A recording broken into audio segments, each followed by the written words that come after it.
Chairman, if you're ready to begin. Okay, let's go ahead and call this meeting to order. It's 7:03 and some change. We start every meeting the same way. So very quickly, rise and let's say a prayer and the pledge.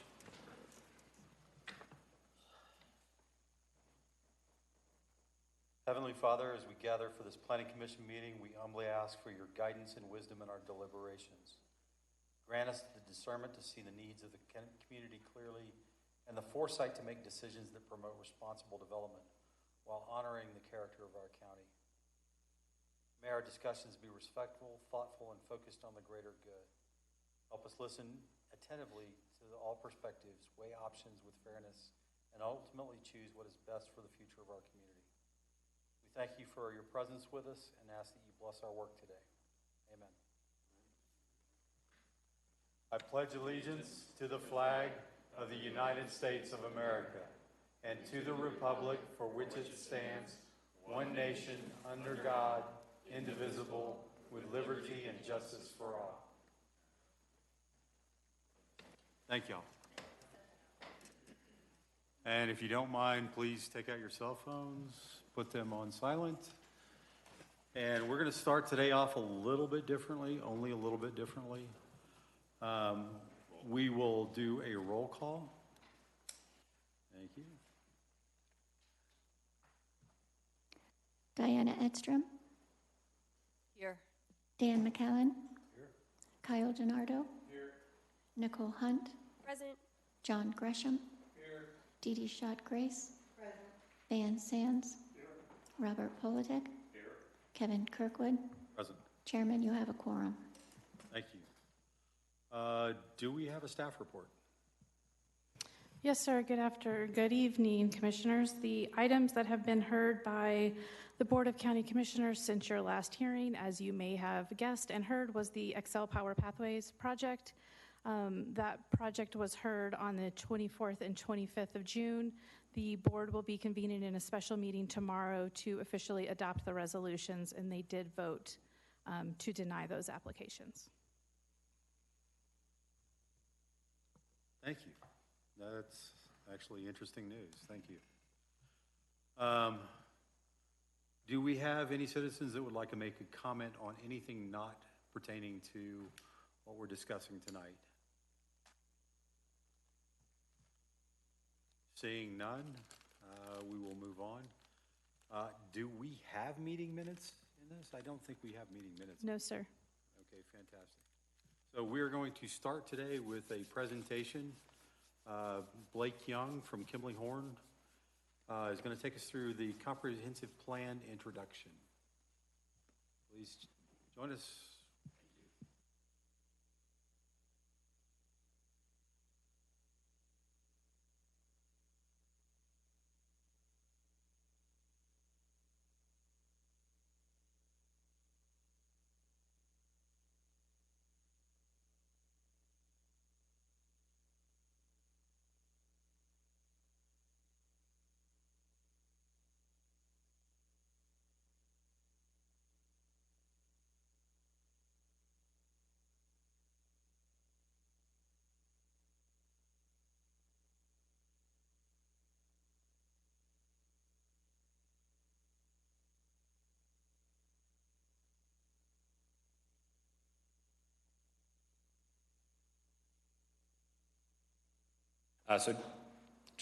Just about there it goes.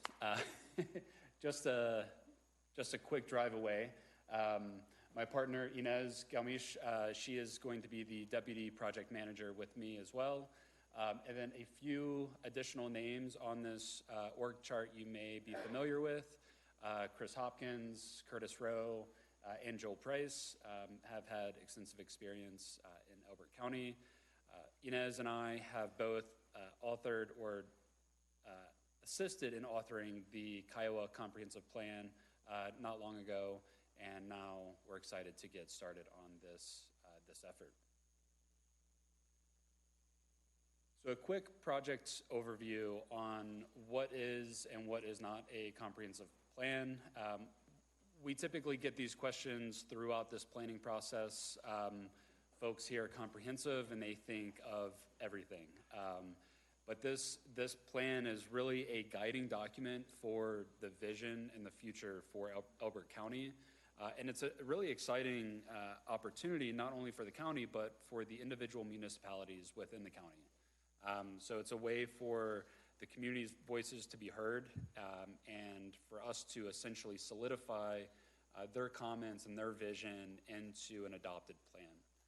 So this plan is a regulatory document to guide the decision-making process when it comes to land use, when it comes to future decisions down the road for the next 10 to 20 years. So we will be calling this the Elbert County Comprehensive Plan of 2045. 2045 seems like forever in the future, but it quickly approaches. So we want to get ahead of growth and make sure that what we hear from the community is really reflected in this plan. So a few roles and responsibilities on our team, and also with you all and with the Board of County Commissioners and county staff. It's essentially a team that we're all working together for the same purpose. First, it's county staff and consultants. We provide that local expert knowledge, the technical experts in the room, and our role is really just to provide guidance. As consultants, this plan is not going to be Blake Young's plan. It's not going to be Kimley Horn's plan. This is Elbert County's plan. And so as we go through this process, that is a very important note to make, because as we get through the community engagement process, and it's a long process, I want to make sure that we lead the charge, but we're not making the decisions at the end of the day. That's your all's job, and the Board of County Commissioners. And so as we go through this process from county staff and us as the consultants, we advise you all, and then you all advise the Board of County Commissioners. But within this process, we are keeping the residents and the steering committee in mind as we go through, and they sort of keep us in line and provide the guardrails as we go through this process. And so a quick project schedule. We will have an 11-month schedule for this effort. We are 3 to 4 months into the process right now, and it solely revolves around community engagement, like I said. According to Colorado state statute, we have to provide enough evidence that we have not only listened to the community, that we have included their comments and their input into the final plan. We don't want to get all the way down the road and entities come out and say, well, my voice wasn't heard, and we have to restart this process.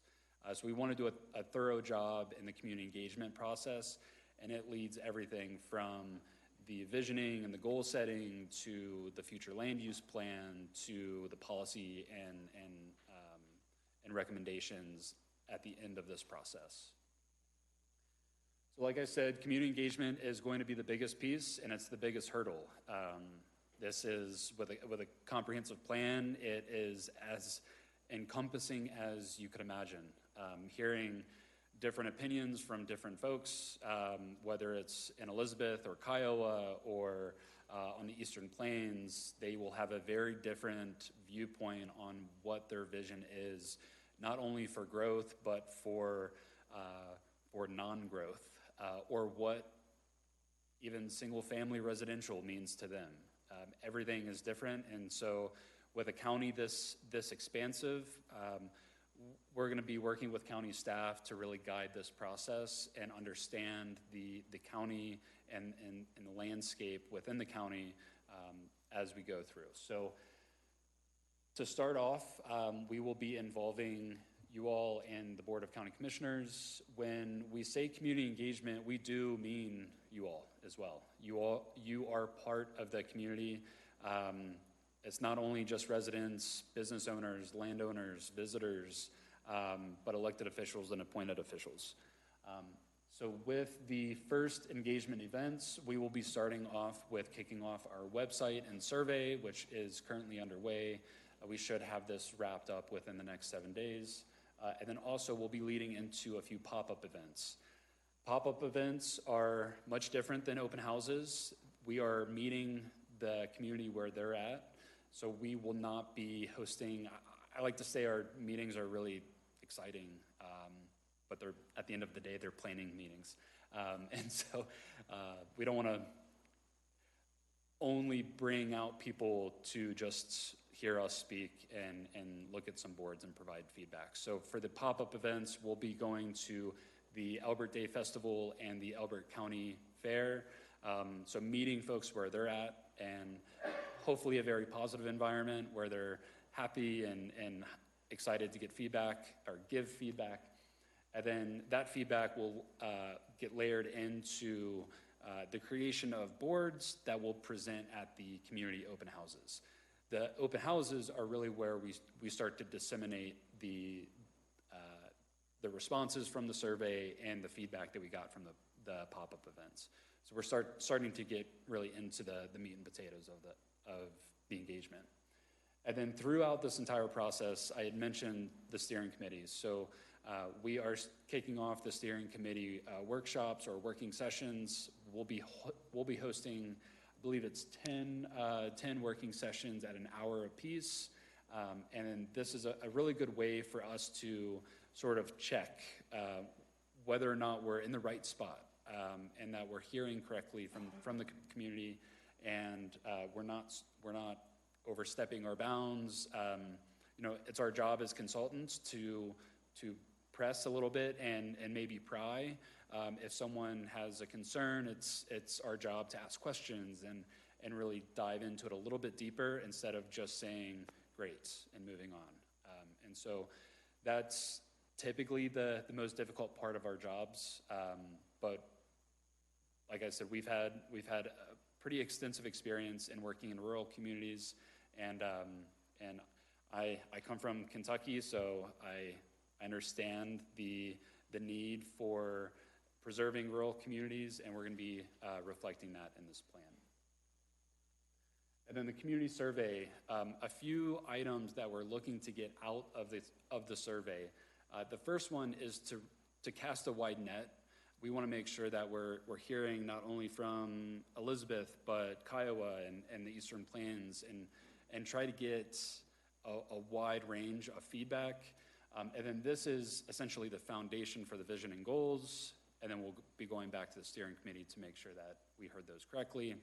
And then a few survey security features, and this is a question we get a lot, is the IP addresses. What happens if someone just continues to take the survey over and over and over?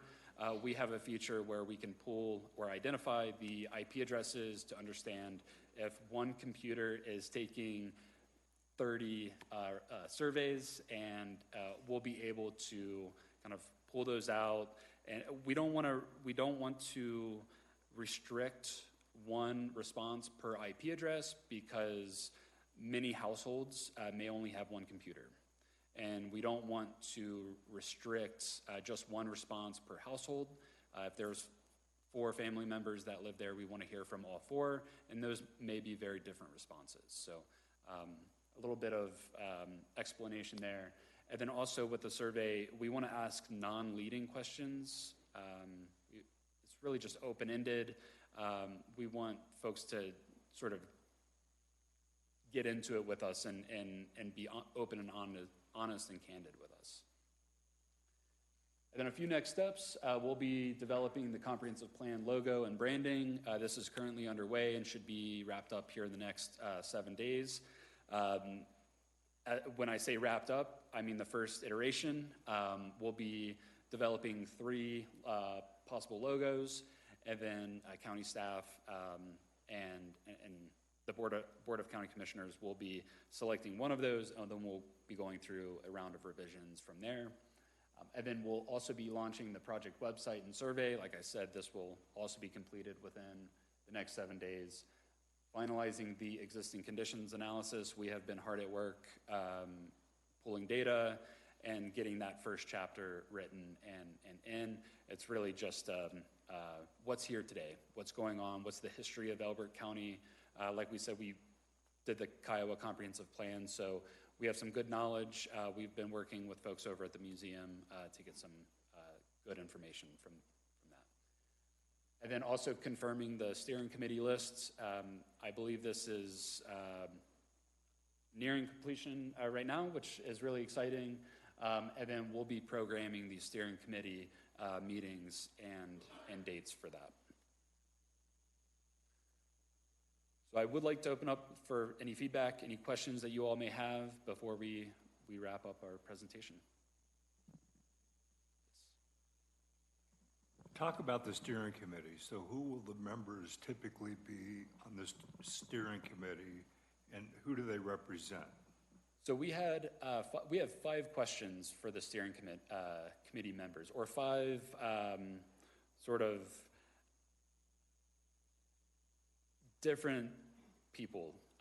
One of them was it was a long-term resident, a short-term resident, a business owner, a landowner, and then a professional in the land development field.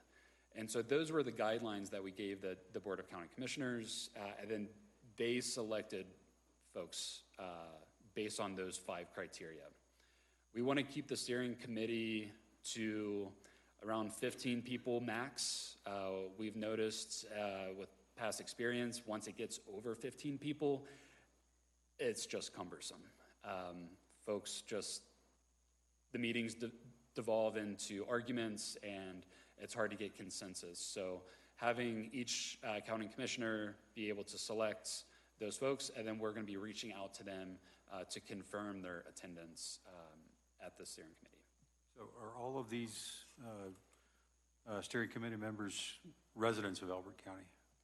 So 2 of them will have to be either short-term resident or long-term resident.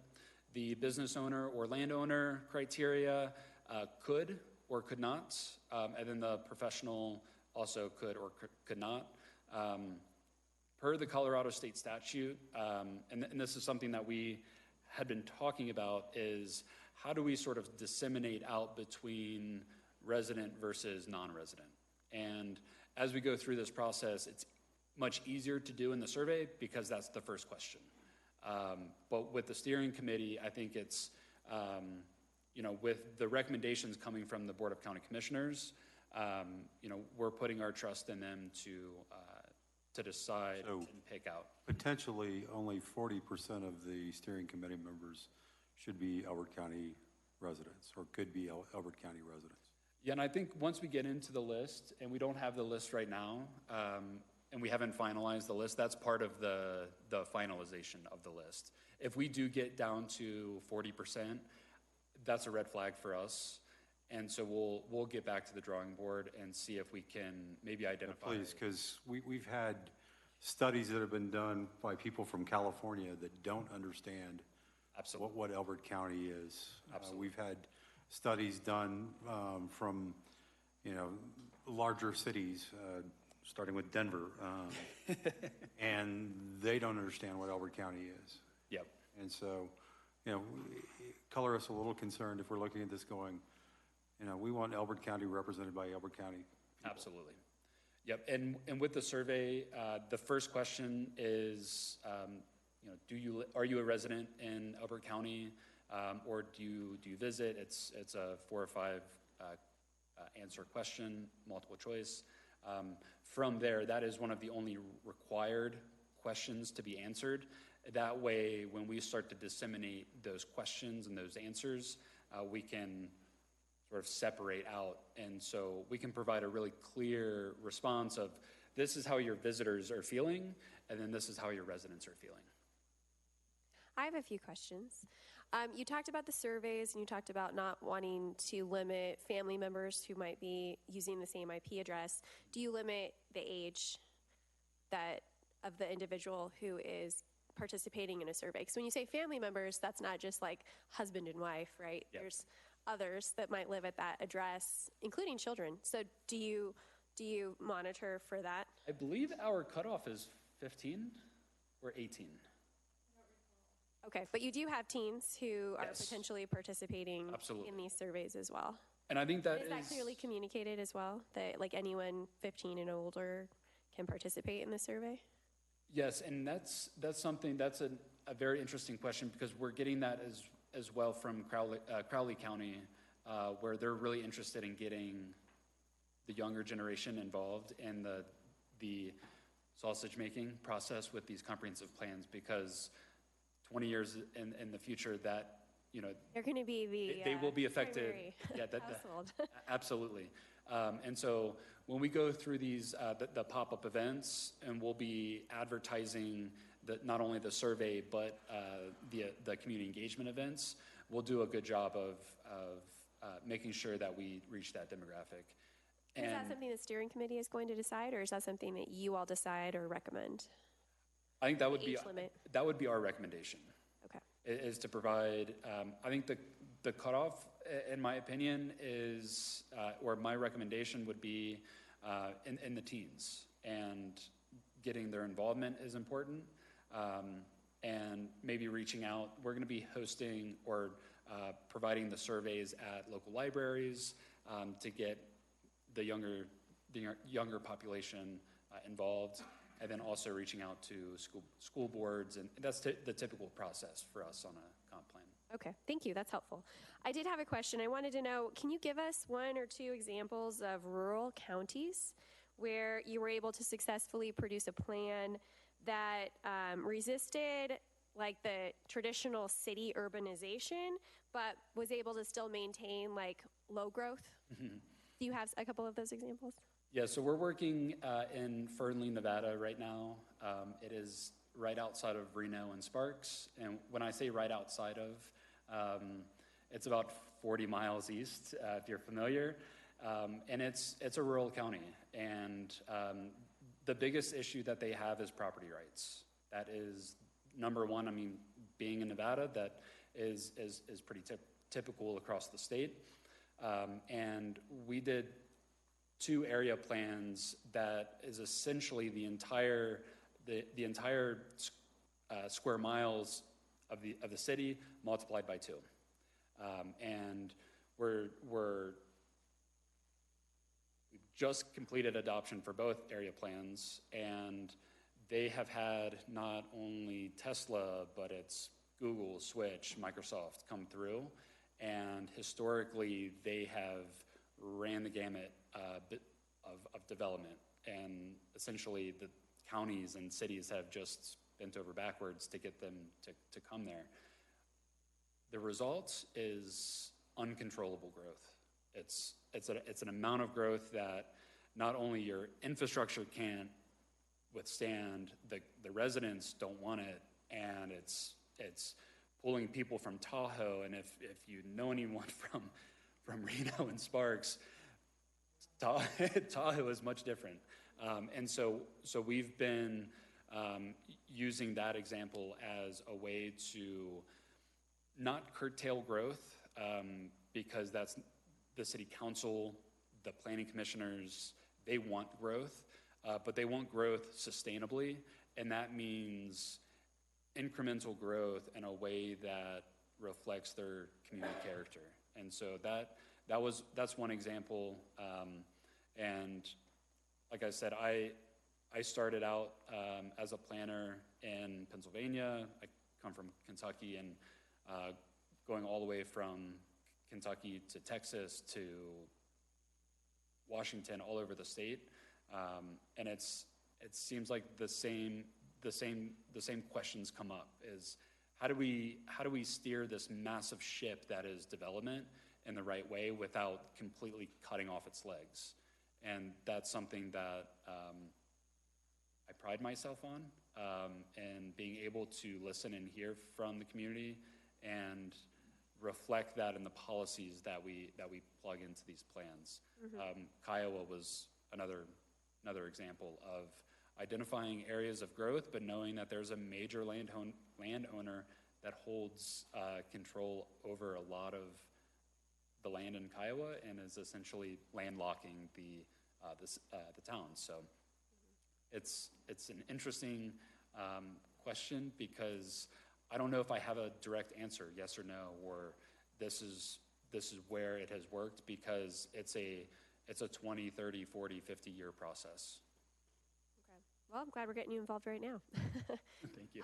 Last question really just has to do with, you talked about having the 10 meetings, I'm guessing that would be 10 hours, because you said 1 hour long meeting. So the 10 hours of meetings, and you've talked about the survey, but just wanted to ask how you're going to make sure that the rural voices are of like longtime residents, ranchers, farmers, that their voices are being heard at the same time, or not being drowned out by the newer development interests during this period of public engagement.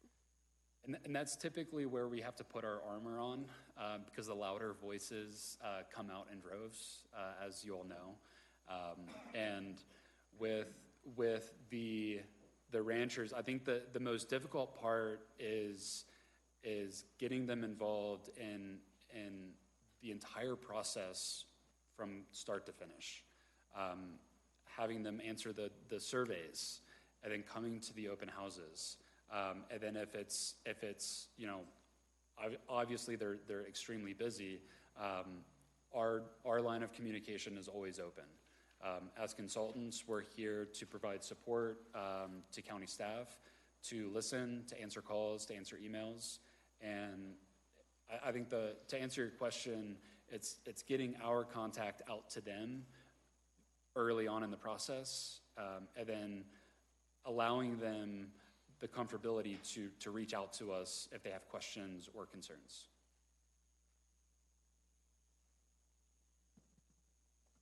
Getting back to the steering committee, so it sounds like the steering committee is being recommended primarily from the Board of County Commissioners? Correct. Will the Planning Commission be represented on that steering committee?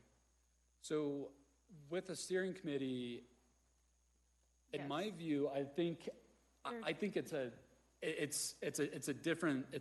totally different sort of umbrella under the entire process. And so with you all, it's you're a whole separate steering committee. And when we bridge the gap between the community's steering committee and the Planning Commission steering committee, I think at one point we're going to marry the two, and that is essentially going to be sort of the gel that moves us forward. I'll just add that two members of your Planning Commission have been selected by commissioners to be on the steering committee. And then they would obviously be able to kind of serve as a liaison, right, and provide updates to the entire Planning Commission on a regular basis as they saw fit. Okay. And you're saying 50 members. I mean, how can 50 people? 15. Oh, 15. Okay, I'm hard of hearing. Okay, that makes sense. That's a good number. I was thinking 15 was herding cats, but No, I think 50 50 is a would be a good little number. crazy. 50 I'll makes go my along skin with crawl. 15. Well, thank you. Can you share who the Planning Commission members are, or is that like still a secret? Sure. Well, what I can say is that the list is not finalized yet, but I do know, and I don't know if they spoke with you all or not, but I know that Commissioner Hunt and Commissioner Kirkwood were selected by one of the commissioners, or maybe two of the commissioners, to serve as one of their 5 picks. So essentially, each board member was asked to pick 5 folks to serve on this committee, and that's where we are so far. We don't have the finalized list, but they are finalizing that, so that's why it hasn't been fully finalized. Emails haven't gone out yet, or formal emails, but they will soon. We're just waiting for those last few names.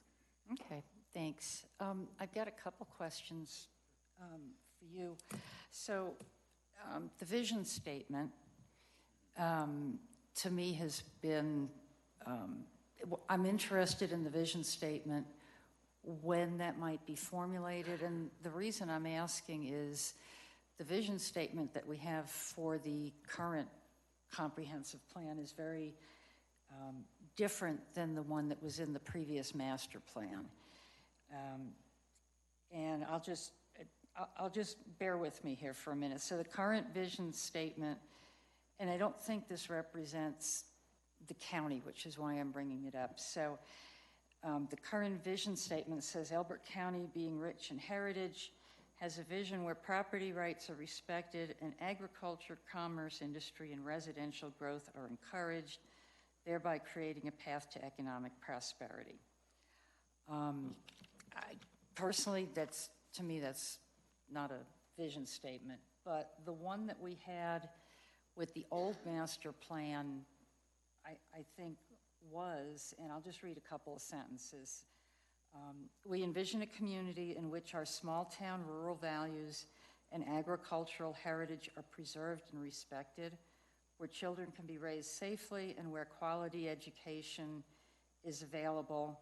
And it goes on from there. It's more of a, it almost makes me want to hug myself. It feels good. It talks about, our values, safely raising children, whereas the one that we have now is, to me, very cold and businesslike, and it does not take into account the community and what the people who live here want. So how does that vision statement, work? How does it get formulated? When do you expect that process would begin? So this is always the first question that comes up. Hang on a second, Blake.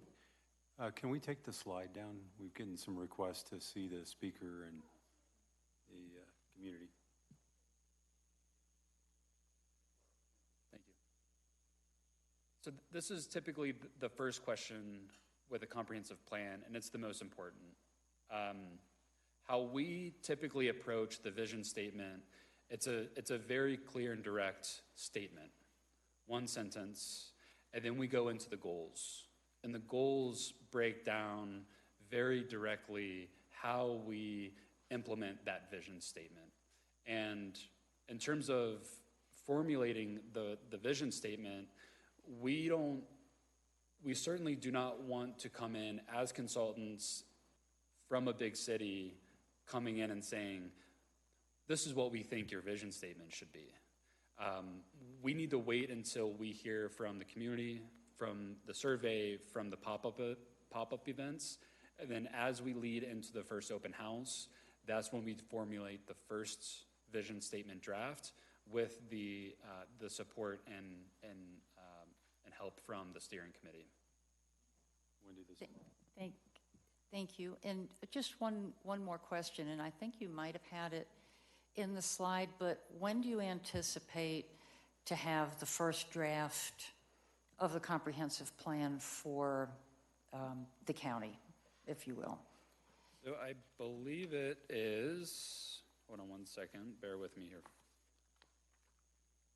It is leading into February of 2025, or 2026. 2020, yeah, I had to think about that myself. And once that happens, I know we have to then look at the regulations and the zoning. Is that something that you all stay involved in, or do we bring in another outside firm to, redo the regulations, whatever word we want to use for that? It would be up to the BOCC to decide if they wanted to take that next step and then who they wanted to do that. Okay, okay. But does their firm? Does their firm? Oh. Does your firm do zoning regs, or are you specifically on comprehensive, like master plans? So we encompass everything from civil engineering to design builds. We do zoning regs. Our team personally does not, but we have supportive staff to come in if we needed to. I used to do zoning regs before I joined Kimley Horn. I will say that. It's a very different beast because we're going from visioning to implementation and design and architecture. So typically we like to bring on an architecture sub for that effort. and also partners that are in the development community that go through these processes every single day.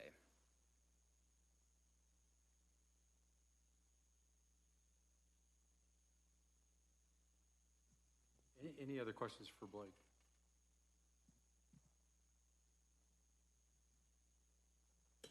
Awesome. Great start. Thank you. Thank you for Good luck. It's going to be a fun journey. It will.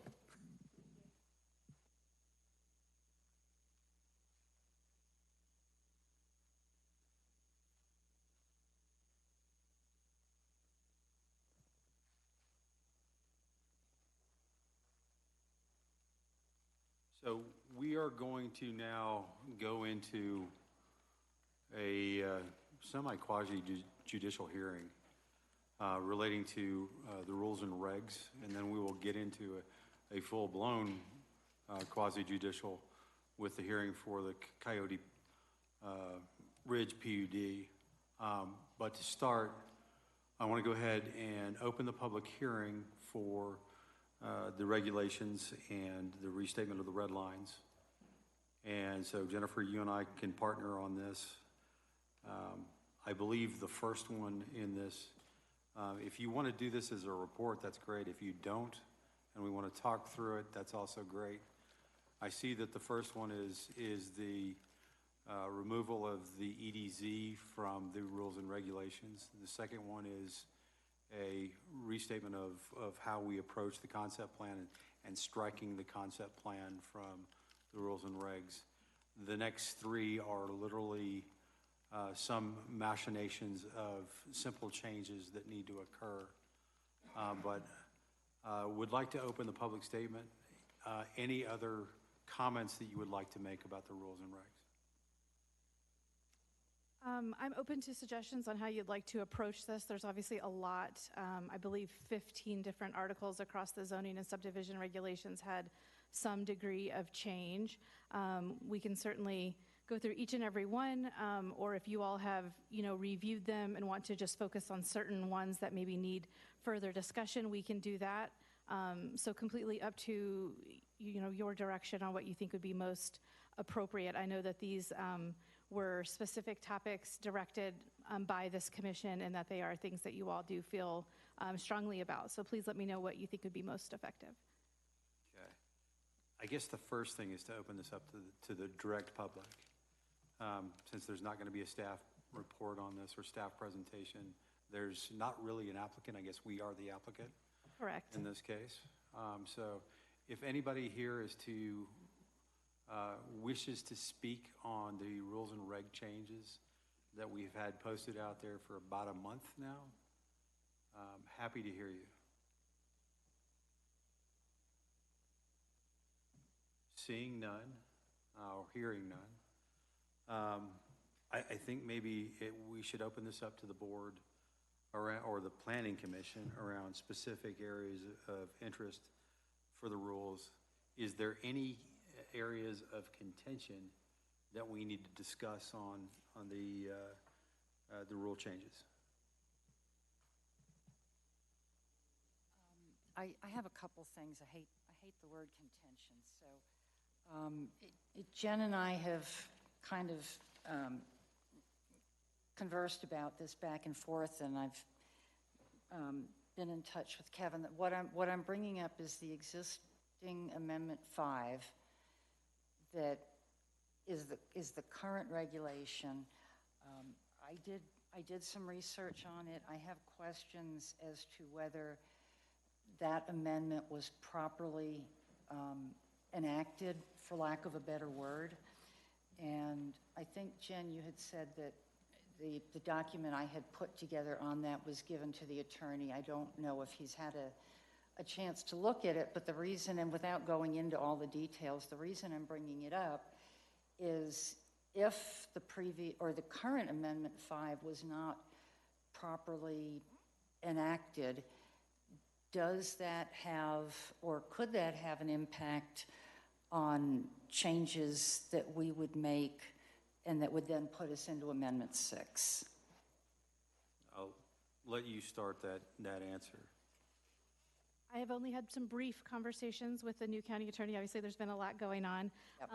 But he did seem to indicate that he didn't have any real concern about that, and that, if you all make a recommendation to move these changes forward, that would go to the board. If the board recommends to approve that, right, the entire new zoning and subdivision regulations would be approved. And so it sort of makes it a moot point. If they were perfect or not perfect, the new ones would go into effect.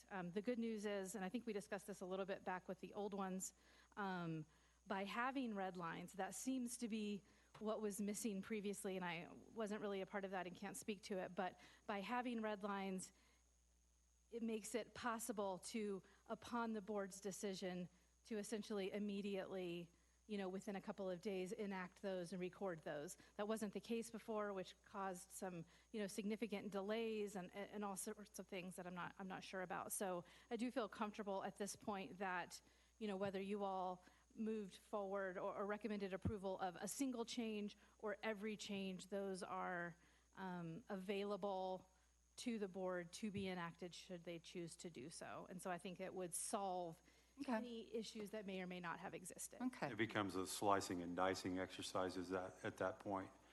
And we will standardize on maybe an Amendment 6, whatever the language we use is for the next version of the Elbert County Rules and Regulations. Okay. That makes sense? Yep, thanks. I wanted to just get that out there. I don't really have questions on the main things. So can you go through everybody else and come back to me? Because I do have some questions, but they're not as important as the EDC and the concept plan, if that makes sense. Okay. Any other points of discussion? Turn your mic on. These changes were discussed fairly thoroughly when we went through the red lines, okay? And so in my reading through it, this document with the red lines captures what we talked about. So I don't see any reason to go back through and go through each and every one, okay, to make any changes. Fantastic. So I'm open to entertaining a motion on this. And it is going to be interesting how we phrase this. And since that's where we're at, there are things in here that were not discussed that I would just like to, talk to Jen about and clear some things up, because I know she had also done some editing, or I'm not sure what right words we want to use, that weren't part of our discussion. So if I could have a couple minutes to go through that. Please. I'd appreciate it, thanks. So Jen, if I could, just a few of these. In Article 1, page 2, should be at the top where you've redlined out number 4, these regulations shall become effective. That has been in all of the regulations and all of the, 7 amendments or whatever since the original regulations were put in place. And I personally think that needs to stay, and the reason is that it provides the history as well as the authority for these regulations. What has happened, because a lot of the history and background for all of those different amendments is it's impossible to find, and it's good to keep that type of a record of how we've gotten to where we have gotten to. Sure, and I don't disagree. The reason I had potentially struck these was because to me they do not appear accurate. They didn't include amendments that I know have happened since the latest date in there, 2019. So that seemed like a concern. So this and any related changes were considered corrections, and again, we can take them out. But that was my concern with this. There's also one similar that had to do with a date on the zoning map. That is something that the board adopts every single year, and I think the date in the last version was 2010 or something like Yep. that. And so Yep. that's why I proposed just to simply strike that. It would probably be best to have all of the dates, but I don't know that I have those or have an accurate list, and so I was do. proposing to strike them. I do, but maybe. But hang on. We're getting to a point where we're going to add complexity to something that is simplifying, right? So if you strike these two elements, the date was one, and this statement is the other, you actually make the document continue to live, continue to be a living document. And so I think that's why we actually decided to strike this.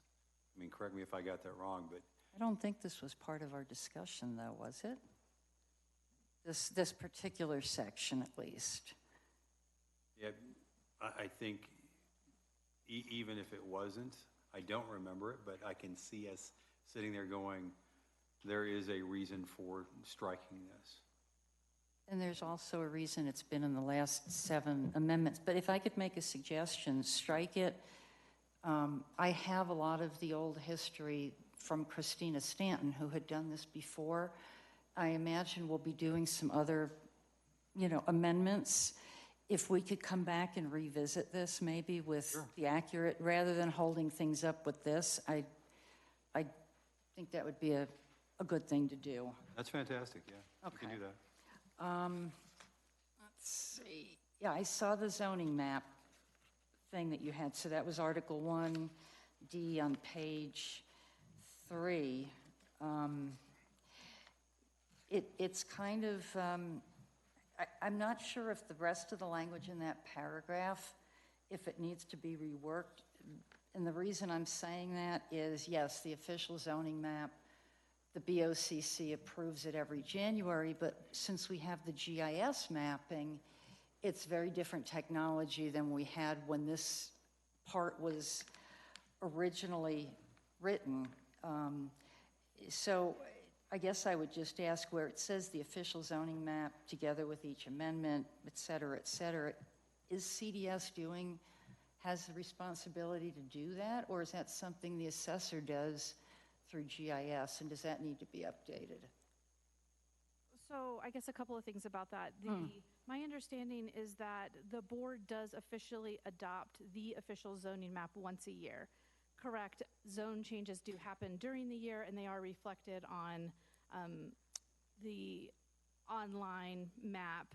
And you're right, the assessor's office makes those changes, but there is only one official, to my knowledge, one officially adopted map. Certainly, a lot of language could probably be improved and changed. I simply didn't get into that level of detail based on the timing desired by this commission. So again, completely up to you all if you want to make these slight corrections or not. Okay. Oh, did we all agree on the community meeting issue? Because I saw the comments that were submitted by Grace Erickson giving some, more input on that and expanding the language maybe to make it a little bit more succinct. Is that? Did you get a chance to look at that and see if you saw value in looking at what her suggestions were? We certainly can. The red lines had already been set before those. Those were worked. That particular language about the community meeting was worked through with the previous county attorney. Again, if you all have a different direction, we can certainly change that. It's a little bit of a tricky one, to be honest, because whatever the cutoff is, right, there will always be a situation where there's one real close, Okay. right? And then the question becomes, what value is added by having a community meeting, right, the week before a public hearing? Right. Which is essentially what would be done. But nonetheless, like I said, I understand that's the direction from this board to create, a timeline of some type. And so that's what had been proposed. And I believe 18 months is what the previous county attorney had understood to be the most appropriate. I think we discussed 12 and 15 and 18 and 24. So Yeah. And I'll just add too, because I did read her comments, and I personally wasn't persuaded by it, though I do understand as a land use consultant that she's coming at it from the perspective of the applicant and the applicant's desire to have, not have to try to solicit or do extra work near the timing of a hearing. However, in my opinion, I actually saw this change as something that is adding to the due process rights of the public, because if it has been that long, it's very likely that the elements of the project have changed since that initial meeting, or at least are more fleshed out. So in my opinion, by allowing an opportunity for them to potentially hold a second meeting, you're allowing not just for additional feedback from the community, but you're allowing the opportunity for the community to know exactly what's become of this project in the last 18 months. A lot could have changed. So I wasn't particularly persuaded by her arguments, because I think that one of the primary reasons why we wanted to add it was to allow for another opportunity for the public to know what exactly is happening with this project, because it gives them an opportunity to be engaged in the process and to show up to the meetings and give comment if it's something that's impacting them in a positive or negative way. That it's about the due process for the public to be educated on the project. Yeah, I think I agree with you. But haven't we've discussed this all out very tightly, I think. Van was right. And Chair, I would move that the Planning Commission make a recommendation of approval to the Board of County Commissioners for the regulation updates. And am I wanting to do, including the ECZR, Articles 1, 2, 3, 4, 5, 8, and 9, Appendix A, Appendix B, and ECSR Articles 1, 2, 3, 4, and 8, Appendix B, Appendix C, as presented. Just to say, I think it was Article 13, that last one that you read as 8, Oh, or Appendix B. I'm sorry. But I'll second that. You're right, it is 13, I'm sorry. Let's go ahead and have a roll call vote. I didn't get a second. Yeah, you did. Yeah, you did. Oh, I did? Nicole Oh, you did. did, thank you.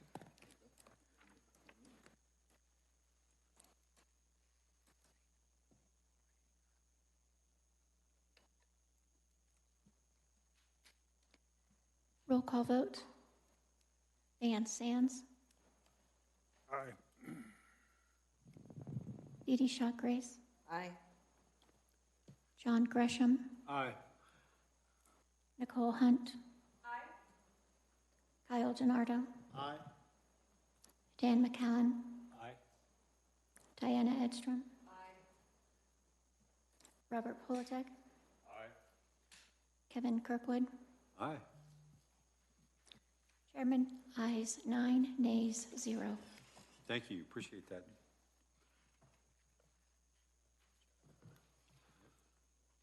Thank you, Jennifer. Yeah, exactly. Thank you, Jennifer. Thanks for getting this through, and sorry I was a pain in the behind about getting this in front of the committee for getting its final vote, but thank you.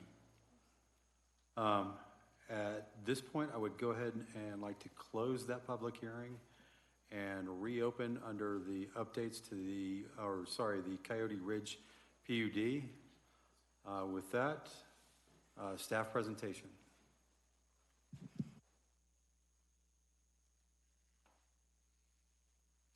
Yes, sir. Good evening again. Coyote Ridge PUD, PUD 2024-2058. I'll be presenting this application before you tonight. I do have 2 pages I wanted to hand out that came through a little bit weird on the packet version. These are 2 pages from the PUD exhibit, so I'm going to pass those out real quick.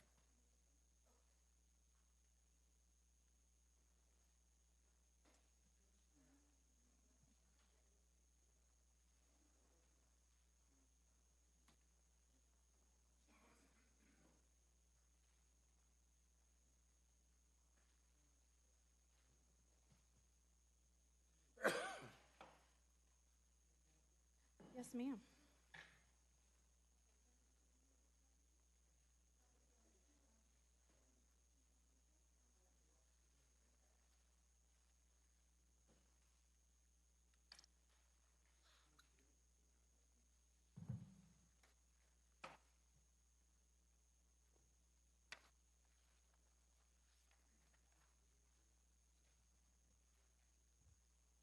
Okay, while those last few pages get handed out, we can go ahead and get started with a summary of this project that's being presented to you tonight. The project is located at the northeast corner of County Road 13 and County Road 178. The site size is about 112 acres. It's currently zoned A, agriculture, and the proposed zoning is PUD, planned unit development. So there is the entire Elbert County for your review, the zoning. This particular subject property is located up in that northwest corner inside of that teal colored box, and we will zoom in to take a closer look. Again, northeast corner of County Road 178 and County Road 13. You can see that this project is currently zoned ag. It is surrounded by other land that is zoned ag with the exception of PUD located directly to the south. However, in this general area, there is a variety of zoning districts, including R2, residential agriculture, RA, RA1, agriculture residential, and a variety of PUDs there. So a number of zoning districts here in this general area. So zooming in closer, again, located north of, this is a portion of the Spring Valley PUD, and the Spring Valley PUD is pretty spread out. That is located to the south, AR zoning there to the southwest, and then agriculture surrounding. You can see there is some floodplain on the edges of this property, and that is preserved in the proposal. We will look closer at that. So what's being requested is a residential planned unit development. It would allow for up to 237 dwelling units. The PUD includes 6 planning areas. As a reminder, a PUD is zoning and it creates allowable land uses. Planning areas are a typical way of illustrating that because it is not platting, and so there aren't actual lots yet. But it does designate certain areas, certain uses in certain areas. In this particular case, it is residential uses only. There's no commercial proposed. The PUD, it does propose to include both single-family detached and single-family attached housing. Single-family attached is another word for duplex housing, essentially, or paired homes. There's a couple of words these days. The PUD does include about 48 acres of open space, or about 43% of the site. This is a graphic that illustrates those planning areas and what's proposed in this area. So the light green that you see is all the open space, and it does preserve those floodplains on the outsides. Planning areas 1 through 4 are the residential areas where those lots could be platted in the future. 3 of the planning areas are single-family detached, 1, 3, and 4. And then planning area 2, down here in the southwest corner of the site, would allow for the single-family attached. That site is about 11 acres. Also included is a park site, detention ponds, and then there's a perimeter road shown up here on the northern part of the site. The access would come off of County Road 13 through this perimeter road and then extend south into the site. County Road 178 would also be extended eastward and provide access points into the site. A traffic study is included, but the exact details of the roads are not yet engineered at this time because this is zoning and we aren't to the platting stage quite yet, but the general access points you can see. So let's talk a little bit about the PUD exhibit. That's essentially what is approved and what gets recorded. There are 7 sheets in the PUD exhibit itself. I have them listed here for you, and then we can take a look at them. The cover sheet, that's where we have all the details, including the legal descriptions and all the signatures and the vicinity maps and things like that. Sheet 2 is what they're calling a rezone exhibit. That does get into the details of, right, the surrounding property owners, the exact acreage. It includes the topography lines and things like that. Sheet 3 is that planning area graphic that we just took a look at. And sheets 4 through 7 are the development guide. So as a PUD, the applicants are able to propose the development standards that would apply to their property, right? So it's customized zoning for the site. The development standards or the development guide would only apply to the properties within this boundary, but that allows for them to set things like lot sizes and setbacks, as well as land uses, temporary land uses, architectural standards, and so we'll take a look at some of those as well. Oh, look at that. I got a little bit ahead of myself. So the development guide does include those types of things we mentioned, the design elements, what are the lot sizes that are allowed, and those can vary by planning area. The development guide does discuss some of the roadways. The roadways within this PUD are proposed to be private. They would be built to county standards, but they're not maintained by the county, and they are proposed as a standard type 3, which is a 50-foot right-of-way. There are architectural requirements included in the development guide. Again, that would apply only to this PUD, so it's above and beyond what's in our regulations, and those would be the standards that would be held to anything built in this particular community. So I wanted to take a look at the pages because this is important. So this is, again, page 1 of the PUD exhibit. I will start out by saying there is a little bit of, it's a little bit confusing, the legal descriptions and the way it's parceled out right now. I have spoken with the applicant. They have a few graphics to show you that kind of clarifies that. In a nutshell, there are some processes going on that are outside of the county because they're all over 35 acres that are underway. The property owner does own additional parcels outside of these 112 acres as well. So I will let them provide that clarification, and then I think that will make a lot more sense. But we can certainly, as they get those processes wrapped up, we could certainly work with them to clarify the legal descriptions that are on this page to what is the final version instead of kind of where we started. Sheet 2, this is that rezoning exhibit that was mentioned. Rather than a separate rezoning exhibit, it is included in the PUD exhibit itself.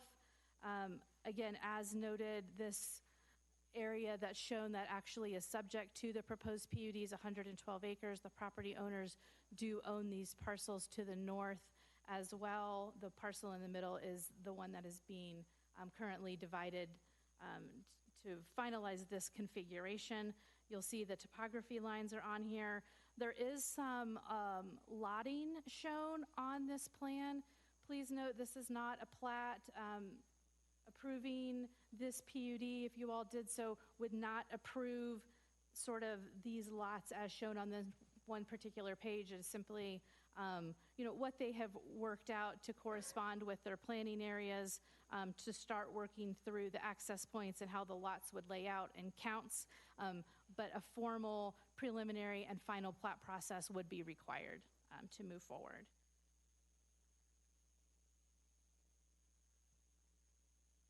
Sheet 3, this is that graphic we discussed with the planning areas that outlines the allowable uses. It also outlines the densities that are allowed in each of the planning areas, as well as the 2 planning areas and the open space that are not residential in nature. Again, there's a 4-acre private park included, as well as the perimeter road, and then the approximately 48 acres of open space. The open space does include the floodplain and the detention ponds, as well as other open space throughout the project. So the next several pages are The standards or the development guide that would apply to this particular project, as mentioned, it outlines the types of uses that are allowed, the size of the lots, and those details we can get through. All of those, you all have a larger version that you can see better than I can on this. All of those details, including things like fencing, including what are required for driveways and paving, utilities, and then architectural standards as mentioned.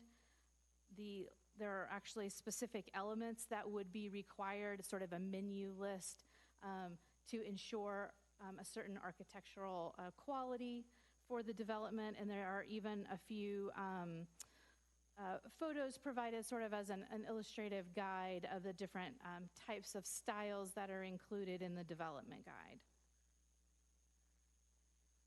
So a little bit about the infrastructure. We've touched on a couple of these. The roadways included within this PUD would be private. They would not be maintained by the county, so they're not paved by the county, they're not plowed by the county, nothing like that. But they would be built to county standards, and so the county would ensure that type of quality based on the standards that we have in place. A traffic study has been provided as part of this application. It was reviewed by our county engineer as well as our outside consultants. They did find it to be acceptable at this point. Again, at time of plating, we would get into those final details and the final engineering of the exact access points and widths in the roadways and things like that. But the overall structure has been set here in the PUD, but the final detail and engineering to come with the next steps. The water and wastewater for this project would be served by the Spring Valley Metro District. As we noted on that previous map, there directly to the south is a portion of the Spring Valley PUD, and so that Metro District has agreed to service this proposed project, and so there would be no on-site wells or anything like that. It would be all handled through that existing Metro District. A timeline of this project. So original pre-app for the Coyote Ridge PUD started back in February of last year. There was a community meeting and a concept brief in 2024. And then the formal application was submitted in October of 2024. This project did go through 4 different review cycles. A PUD like this typically takes more than sometimes of a simpler project. And so it did go through 4 review cycles that spanned through October through about May of this year.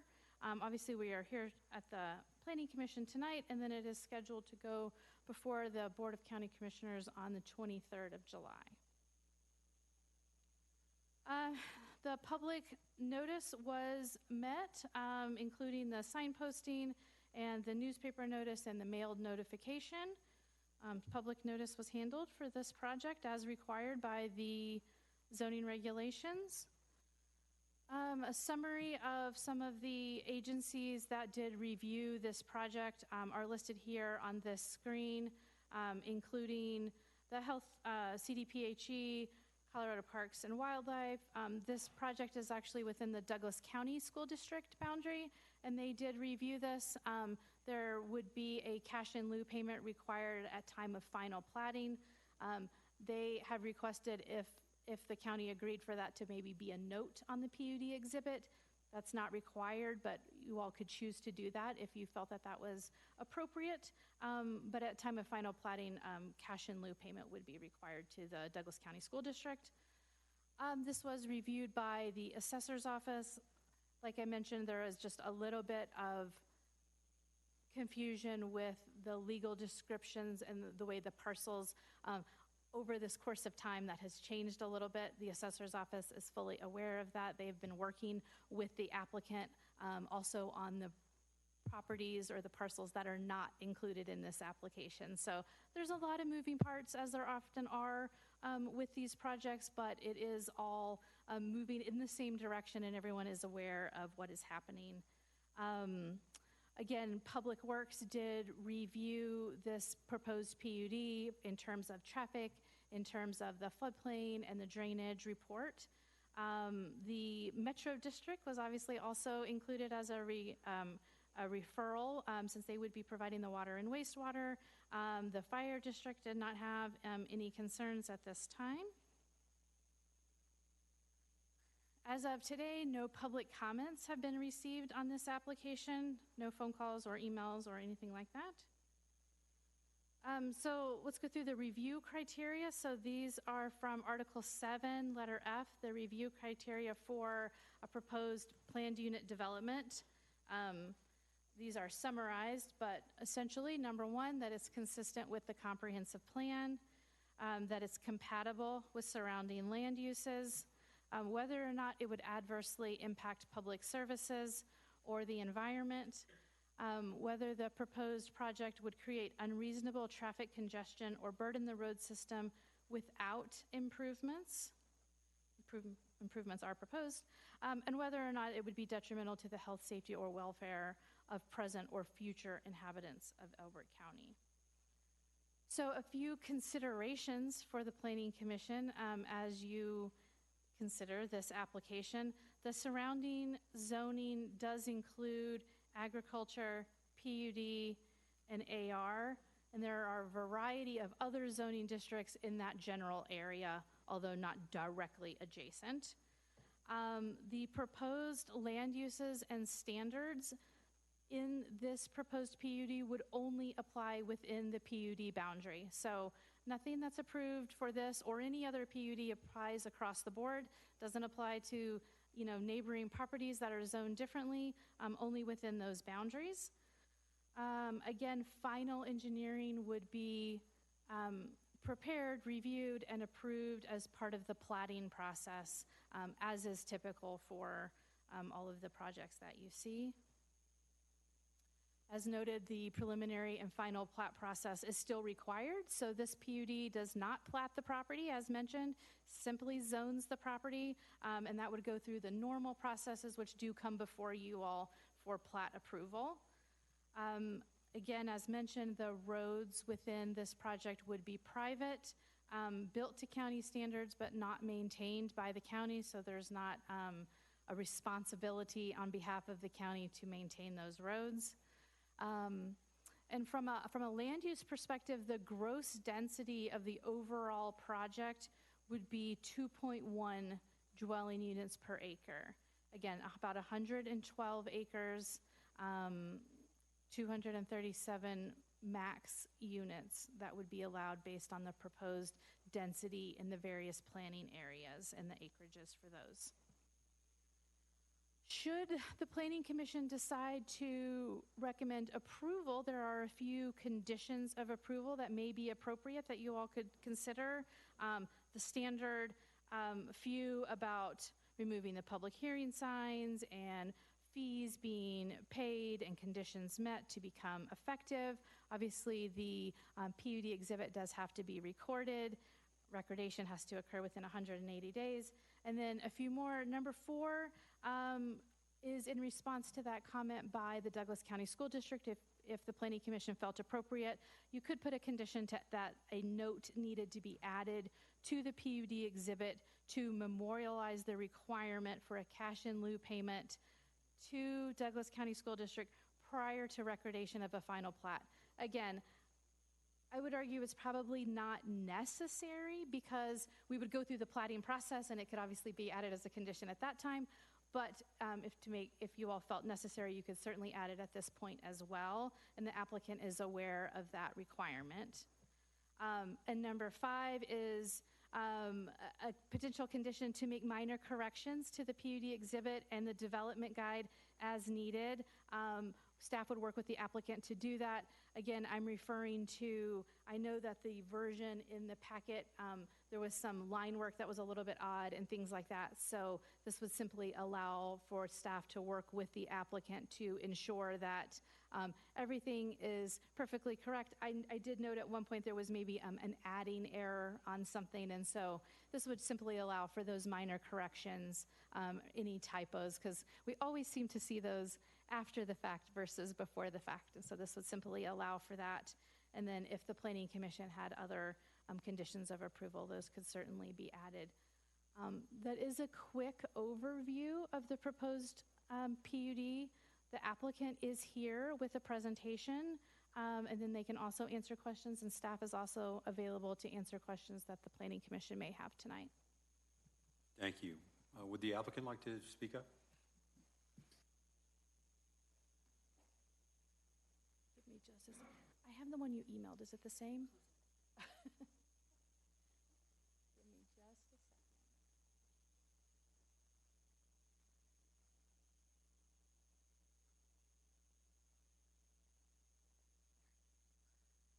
Good evening, Commissioners. Thank you for having us tonight. My name is Julie Gamick, and I'm with THK Associates. We're a planning firm. Tonight with us, we also have Dave Quattrochi and Bill Hart. They're the property owners. And Kirsten Farron, she's with LSC. She's our traffic engineer. So again, thank you for having us. I'm going to turn it over to Dave just for a moment to give a brief overview of why they want to do this project and their history with the property. Oh, Bill is going to do that. Either one of us could do it, but I guess I've been chosen. I'm Bill Hart, and thank you for meeting with us tonight. I've been looking forward to this for a long, long time. We bought the property 23 years ago, so we've had plenty of time, more time than what we need to think about what we wanted to create in this development. We're hoping that it would be very well presented and accepted by the community around it and by Elbert County. It's I would call it a smaller development than a lot of the ones that are going around Elbert County, being less than 250 homes. We have buffers on either side with the floodplains.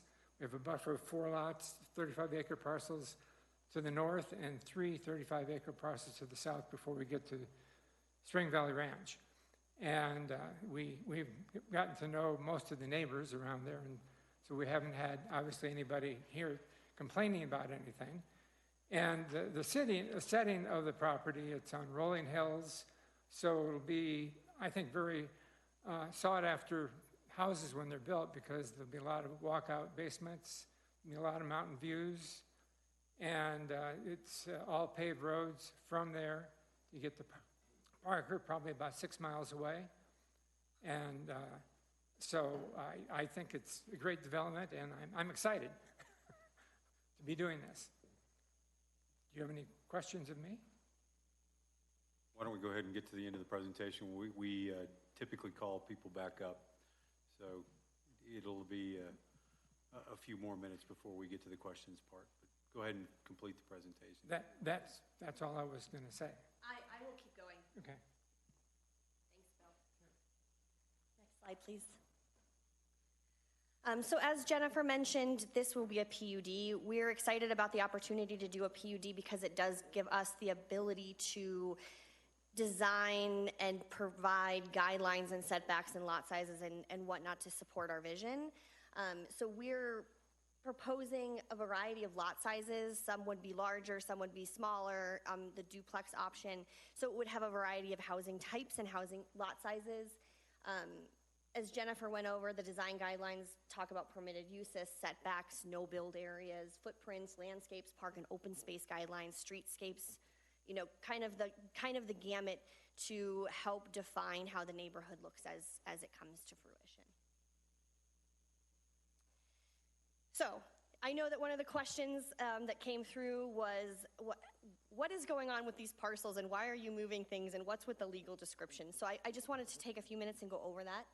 So currently, Coyote Ridge owns 6 parcels, and I've kind of divided them out here by color just for ease. So the three parcels on the south side are the 112 acres that we're talking about the rezoning tonight, and the 4 parcels on the north edge are the 4 parcels that are going to remain 35-acre parcels. So what we're doing with the legal descriptions and how we're kind of subdividing this a little bit is I'm going to start from the west side, which is going to be the left side of the screen. Parcel 1 and Parcel 5, we're really just moving that parcel line north about 40 feet. This allows us to make a little bit of a better connection in a narrower spot on the floodplain, there where County Road 113 heads north. It also allows us to make sure that we can put that boundary road in because we can't landlock the 35-acre parcels to the north. So this gives the 35-acre parcels direct access to that private road. And we are working on putting in place easements for those parcels to guarantee that access. So whether, kind of however this turns out at the end of the day, those parcels will have access to that drive. The second parcel, the one that's noted in green, that is one parcel as it stands today. It's about 72 acres, and we are looking to subdivide that into one 35-acre parcel on the north and one 37-ish acre parcel on the south. So the north parcel would stay a 35-acre parcel, and the parcel on the south would become part of that 112 acres. Moving east again, so parcels 3 and parcel 7, similar situation to the first one. We're just moving that property line about 40 feet to the north, giving us room for that boundary road. We're maintaining the 35-acre parcel to the north to meet state statutes. And then parcel 4, which is in the northeast corner, there is no change to that legal description.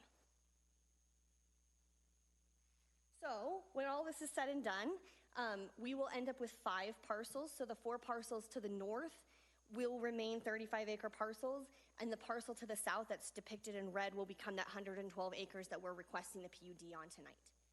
As Jennifer mentioned, one of the things that we are working through finalizing is the deeds of trust, which make these legal adjustments to the parcel boundaries and get them recorded and goes through the assessor's office, and it actually makes a change to the physical boundary of the property.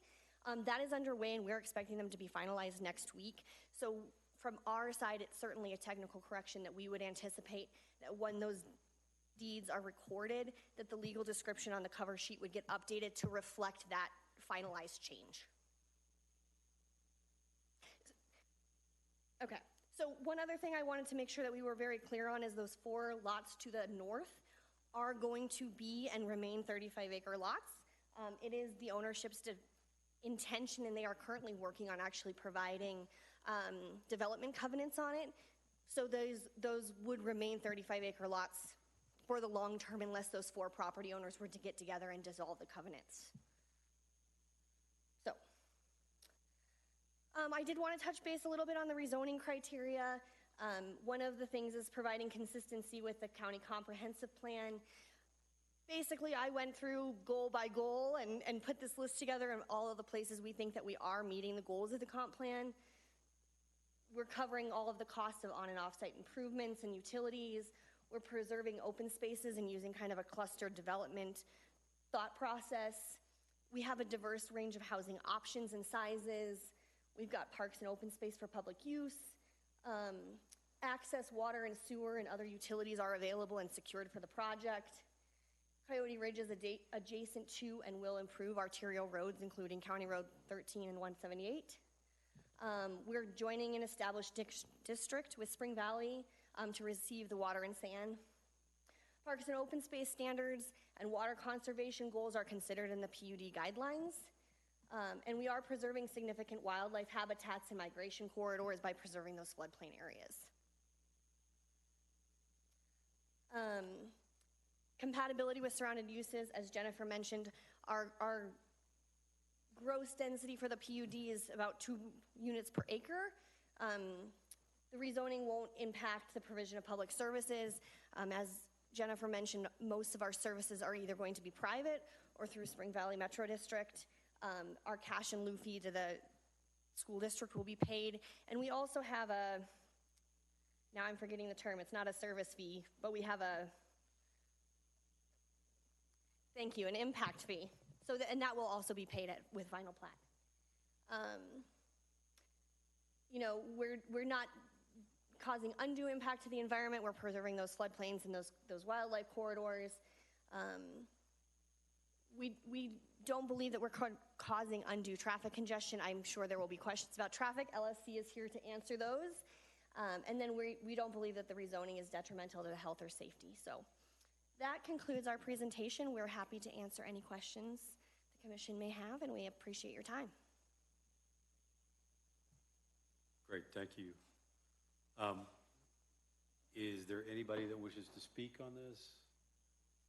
We have one person back there. Come up and please state your name, address, and you have 5 minutes. Thank you. My name is Siobhan Roeder Cox. The first name is Siobhan.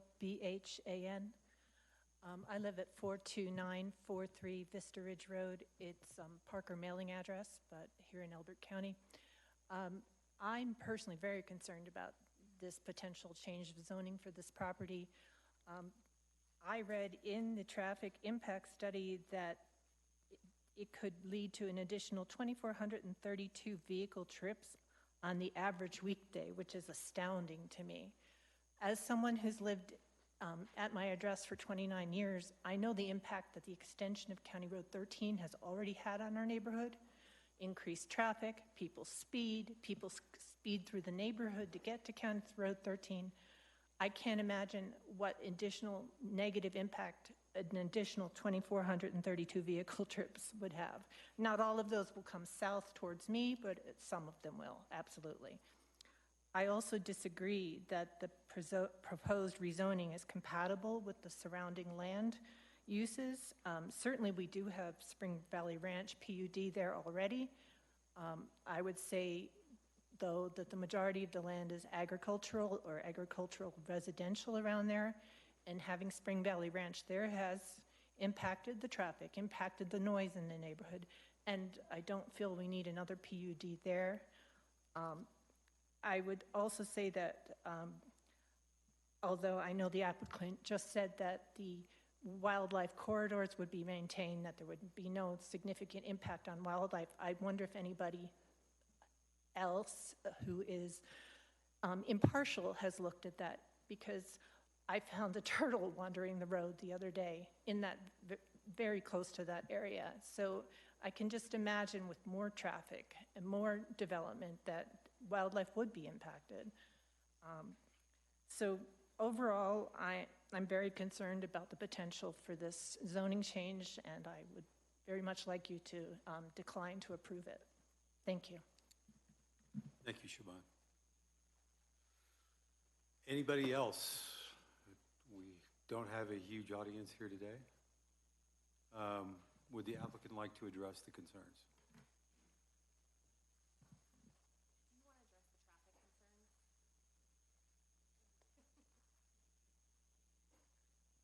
So we have looked at the traffic impact of, sorry, I'm Kirsten Farron. I'm with LSC Transportation Consultants, and I helped prepare the traffic impact study for this development. Our firm has also been involved in the traffic impact study for many of the other developments in the region, and we recognize that there's potential for significant growth of traffic in the area if all of these potential developments occur. So we have analyzed two different scenarios, a short-term scenario and a long-term scenario. And our analysis has found that in the short term that we can maintain an acceptable level of service with the intersections all stop sign controlled. They will be constructing 178 and 13 adjacent to their property. In addition to that, they'll need to build a left turn lane on 178 approaching 30 that will help actually improve the existing condition. It's kind of a little bit of a U-turn right now, so adding that as a four-leg always stop control will actually probably improve that situation a little bit. Question? Thank you. Any other concerns you'd like to address that the applicant brought or the citizen brought up? We appreciate your time and your input. Certainly, I recognize that there's a lot of change happening in Elbert County, and that there is an impact to the surrounding community. So, great, thank you. At this point,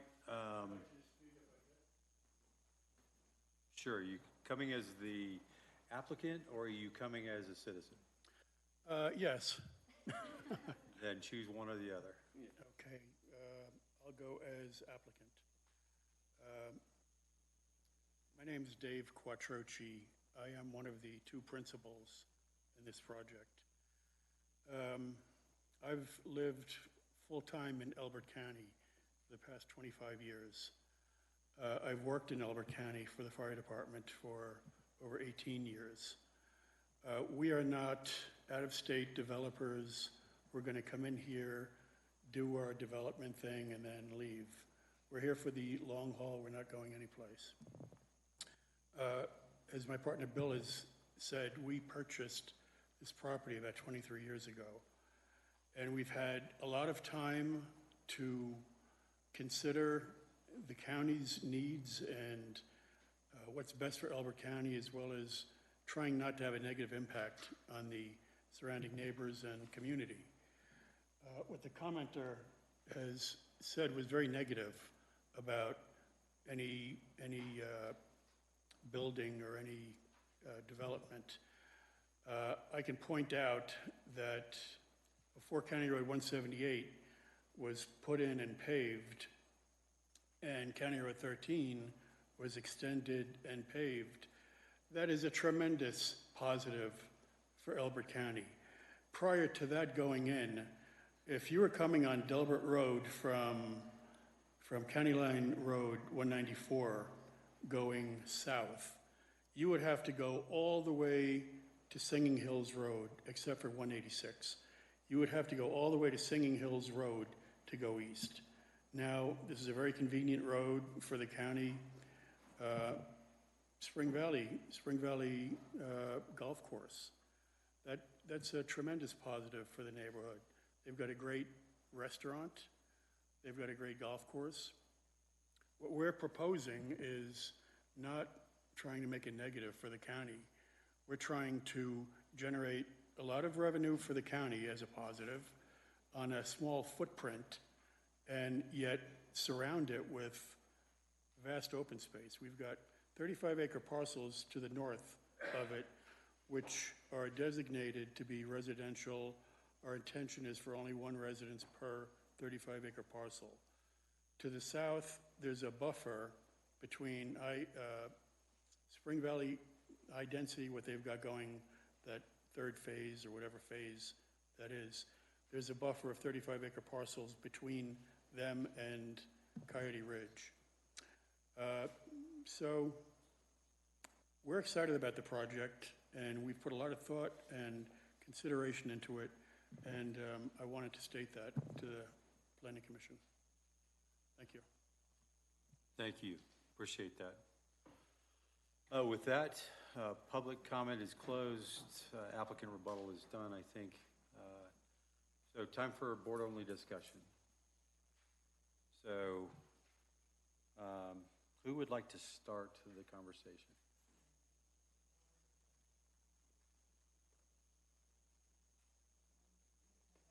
Dee Dee, why don't you start? Why don't we start down here and work this way? We're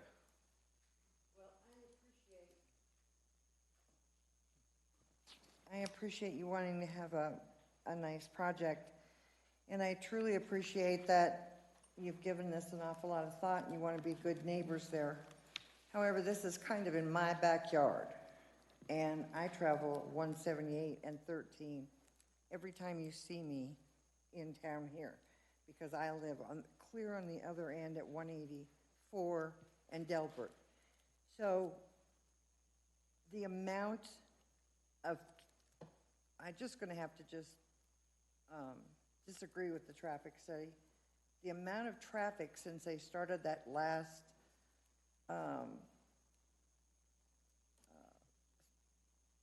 part of Spring Valley Ranch, the traffic coming off of Delbert, coming out of town, anywhere in town, if it's Parker or if it's coming from Aurora or wherever, coming down Delbert, is becoming a nightmare to go down that road. And I can't even imagine how 250 cars are, I mean, if you figure 2 cars, 2.5 is what they figure, and you're putting 250 houses there, that is a tremendous amount of traffic. And that stop sign that's right there at 178 and 13, they finally had to put it blinking so that people were not running through it. And I just don't know how you're gonna just dump all that into that small acre right there in that area. I just don't think that that's, I'm sorry, I really do not think it's wise. I think you need to have a little bit different, I think you need to have a better solution to getting some of that. You're taking everything from Spring Valley and Coyote Ridge and all of that, and they're all coming this direction. They're all going west. They're not going east. Those people don't work east. You can sit out there with your coffee and watch them. So I'm very much against this much traffic. I think it's too much. I'm not against the whole project, but I do think that it's too much for that area, unless they're going to fix it differently. That's what I got to say about it. Thank you, Dee Dee. John? Sorry. No, I have no questions. I think it fits into the plan and it fits into what's south of it. Yeah, I have a few questions for the applicant, mostly regarding environmental. So CPW recommended, definitely, I think their words were it doesn't really compatible with the north lots, but those are your guys' lots and you're keeping those. What is your plan for the open space? Are you guys planning to do any type of trailheads through there? And what's going to be the use allowed for the residents?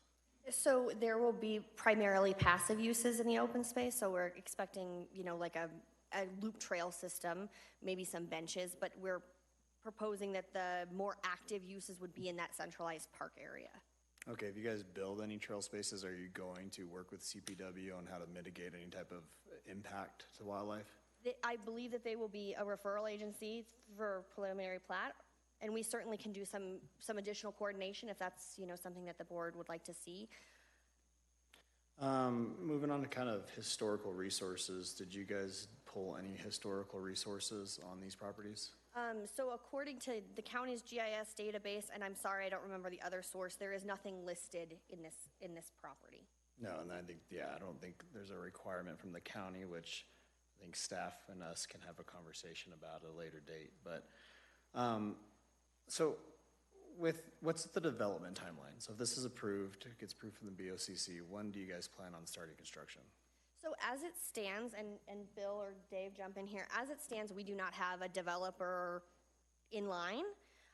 So I would say that probably we're within a 5-year timeline to build out, but we don't have a start date. We don't have, like I said, we don't have necessarily like a developer on the team at the moment.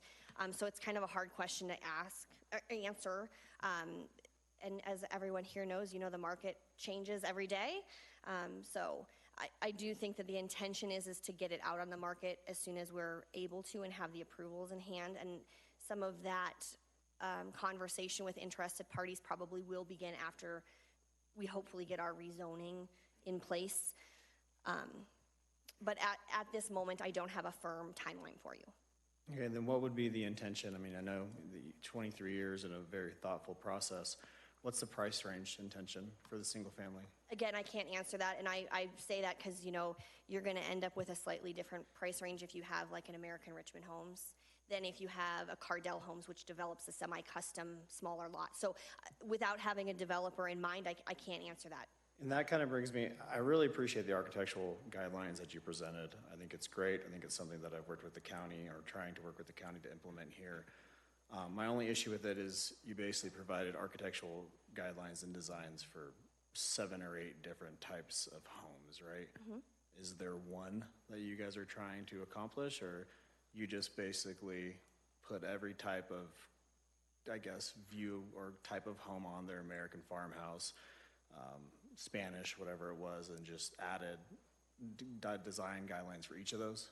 Yeah, so there's 7 or 8 different styles, each with what I would call a toolbox. So there's 18 or 19 items. So like for instance, on an American farmhouse, you would have to have 10 elements out of that toolbox. So whether that be decoration at the gables or shutters or a extended porch or features that would help exemplify that style.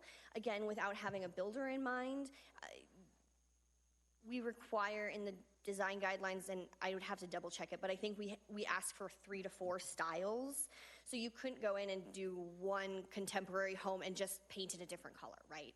You'd have to do 3 or 4 different styles of homes in addition to having multiple items out of each style's toolbox.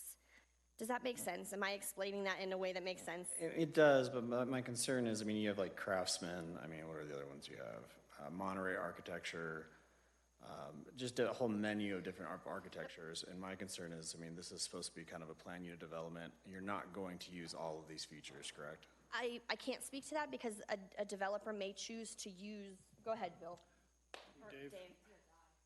It's been a long day, I I apologize. think it's a tough question for Julie to answer because it's a little premature for us. Probably when we get to the maybe preliminary plat stage, if we get approval here, then we start going down that path. No, that makes sense. It's just multiple times you guys have stated there's been an extreme thought process that's gone into this. Yes. I think, I mean, you're coming up with paired homes, which is kind of a new idea for Elbert County. I don't know how many paired home communities there are. And then coming up with just a menu of different architecturals, part of the rezone, you're just giving us a smorgasbord of different ideas. So then with that, If you notice, we do have different lot sizes. I think we've got, and they account for the number, I believe, 70 feet by 110 feet. Then you've got 50 feet by 110. And you just have a variety of different. And my lot sizes. questions really relate to just the harmony of this kind of fitting into the area, is just the way these homes are going to look to the surrounding area. So with that, it was kind of briefly mentioned too. I mean, so is the plan then, are you guys going to try to oversee the development, or is the plan to get this rezoned and then sell it off to like a Lennar or a KB home or an American Richmond home? Possibly. We're not eliminating any options. That's all the questions I had.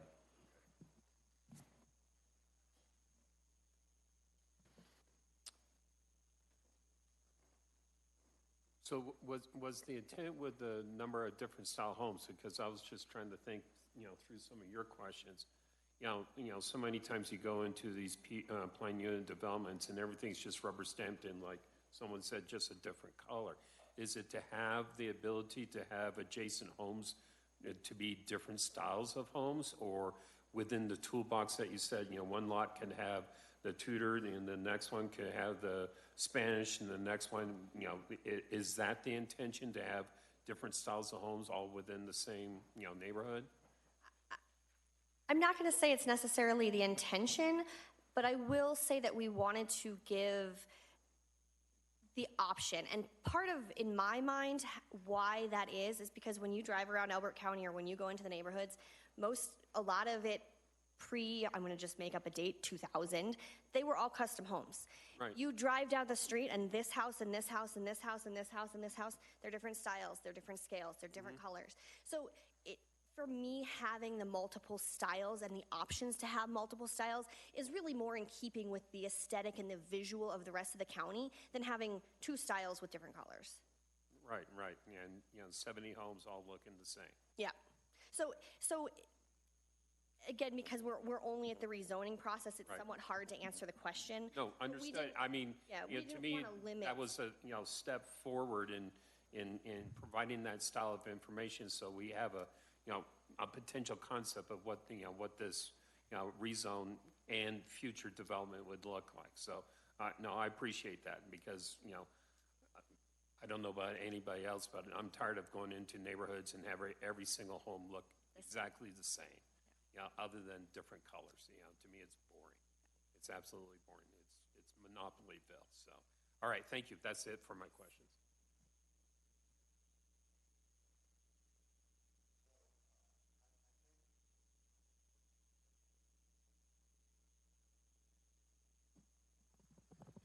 Yeah, I had several questions. Some I think have been answered. So neither one of you are a professional developer. That's correct. Okay.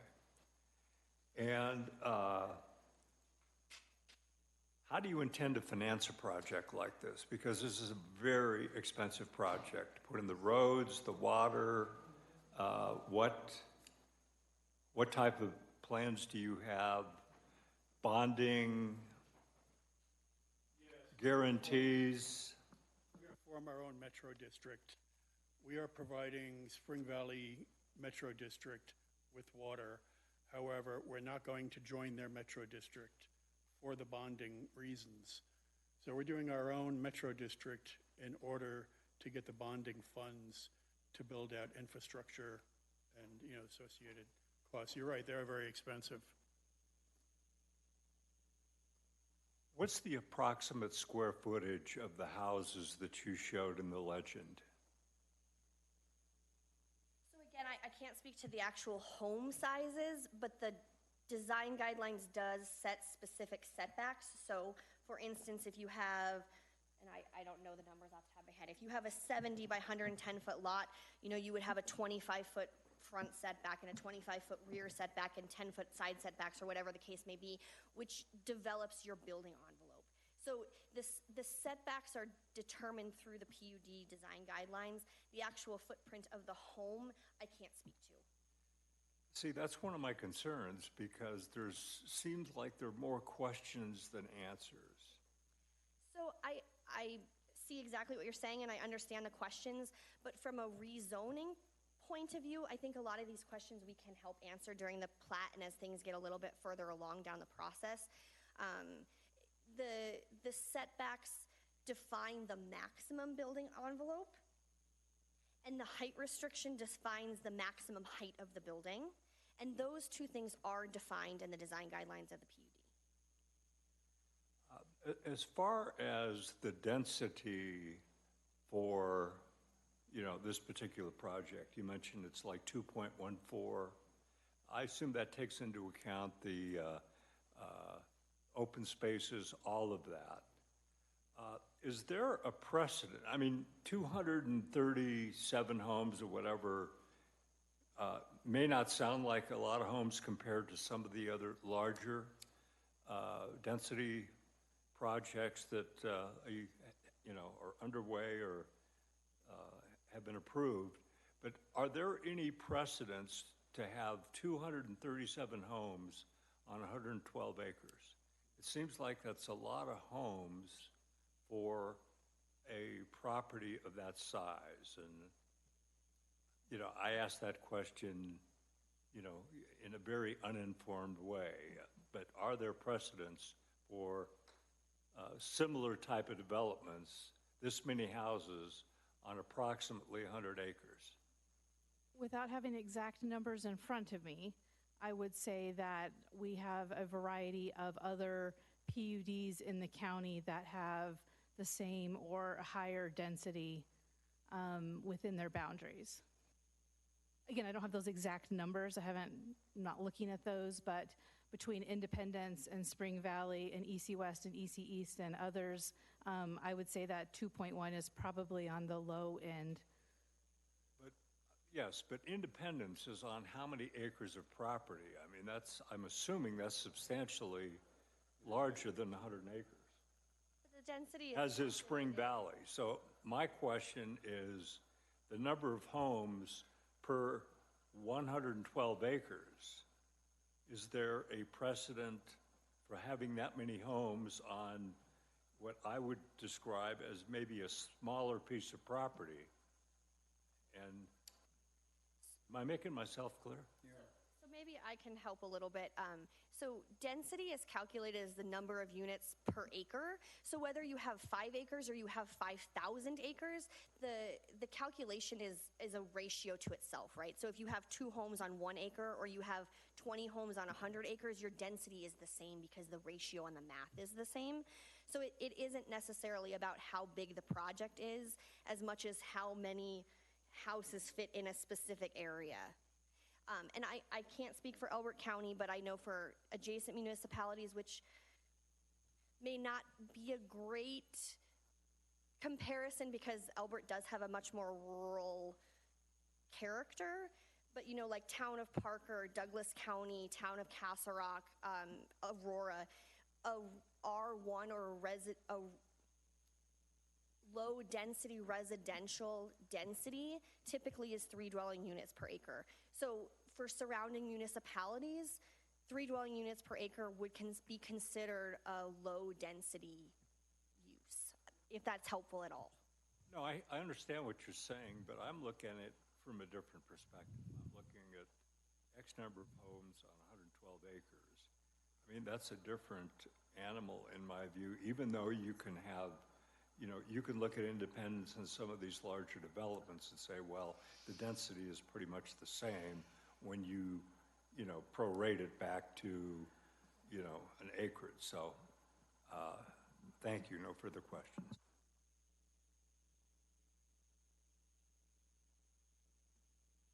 I don't have any questions. Hi, I do have some questions. And I wanted to just piggyback off of what was just mentioned about the open space versus developed land. I live pretty close to Independence, and so I drive past their frontage often, and they've got a big old sign that says like over 50% open space. So I was kind of surprised to hear that this development proposes only, what was it, 43%? 43%. 43% open space. So how did you guys come to that number? Part of it is a lot of considerations: roadways, park networks, connection points, desired density. We do exceed the regulation of 40%, so it wasn't. We weren't looking to compare the open space to other developments. We were looking at what met the regulation and met our needs best. I see. I mean, I think that's something, just for purposes of our conversation on that topic, that's something that we should consider revisiting for PUDs, in my personal opinion. I'd like to see more open space because, as you mentioned, the 3-to-1 scenario is considered low density in neighboring counties, but this is Elbert County. Elbert County is a more rural county. I could appreciate. I grew up here, so I mean, I've lived here my whole life. I shop in Elizabeth. I went to Elbert for prom. Like, I get it. I do, really. So I did want to follow up on that comment, but I actually have some more preliminary matters that I'd like to discuss. So far, no one's brought it up yet, but I do have concerns that we're moving ahead discussing this application without having all of the material that the zoning regulations say we are supposed to have as a planning commission when we take into account an application. And so I'd like to go ahead and for the purposes of our applicants, I want you guys to know that this was a decision made at the county level, but items were excluded from our packet today that should, in my opinion, have been included as they are required documents for the application. And I don't know if part of that reason, it sounds like there are deeds that still are in the works and in our processing, but things like the deeds are things that should be included in our packet. Sorry, continue. Things that should be included in our packet as part of the application so that we can look at all of the material, all of the evidence that's being presented to us today, to review that, and then to be able to ask questions according to that information that we learn with our own eyes as we review the documents. And so I wanted to just bring attention, first of all, to Can I ask a question, and maybe it's a question for staff? So I don't know what gets compiled in your packet. We provide all the information to staff, and then We're not asking you to respond to that. That's a staff question. But can you be more specific on what you feel was excluded tonight? Yes. But I'd like to just, for the fellow commissioners here, I'd like to lay out the case that I'm making, which is that there's a few citations in our zoning regulations that I'd like to point out. The first is Article 1F1, and it says that the purpose of the Planning Commission shall be to review land use applications before submission to the BOCC and make a formal recommendation based on the zoning regulations and any related regulations or plats. So that is laid out as under the Planning Commission's purpose. The next point I would like to make is that Article 1F15 says that the Planning Commission shall review the proposal submitted by the applicant responses from the referral agencies, staff comments, recommendations, and the record. And the next evidence I'd like to point us to is the beginning of Article 2, which lists the table that says all the required documents. And what it says at the very top of it is that this table identifies the documents that are to be submitted as part of the development application. If we combine the fact that these documents are part of the application with the fact that we, according to our own zoning regulations, our purpose is to review the application before submission to the BOCC, we can't do that if we don't have all the documents. That's just part of our job. And I would say that if it's up to the county staff to just say, it's there, trust us, then what is our purpose? Why are we here evaluating the information? Our primary purpose is for that information to be collected, for it to be presented to us, and then as quasi-judicial judges to look at it and to evaluate the evidence. And I would argue that based on the fact that the record has not been fully submitted to us, that we are not in a place, we cannot make a recommendation to the BOCC because we don't actually have the full application. And that's a problem for me, and I would err on the side of asking that we consider a continuance so that we can get the full application, perhaps to our next meeting in 2 weeks from today. But I would prefer to see all of the evidence myself and make the decision as a quasi-judicial planning commission member. Thank you. That's a good comment section. So, Jennifer, is that something that is accomplishable within 2 weeks? It sounded like there were deeds that were outstanding, which may take longer. So, But the deed, a couple of things, if I may. I fully appreciate the concerns that are being brought up, and I'm happy to have those discussions with the Planning Commission, with the board, with the county attorney, hopefully aside from this particular application. As noted, those decisions were not made in a vacuum, and they were not made in reference to this specific application. Again, we can certainly revisit that, but those... Yeah, we started to ask in the training session some of the questions relating to this topic, and the county attorney said he was not ready as well to have this discussion. And I think that's relevant. I think we do need to have the conversation. I do think that we need to have a complete packet and be able to understand everything that's in there, and be able to ask questions if we have questions that don't make sense. But if we are missing elements, or if we're missing fundamental elements, then we do need to make sure that that becomes something that crosses the boundary that we do get. And so not calling staff out, not calling the process out, but we do need to make sure that we're fully aware of what's going on in the space. So if I may speak to the deed specific to this project, I don't think that's necessary. Okay. Because we're going to get to a point where we're going to decide whether we do the continuance or whether we just go to a straight vote. And I'm of two minds. I would like to see if, Diana, if you have anything else you want to add.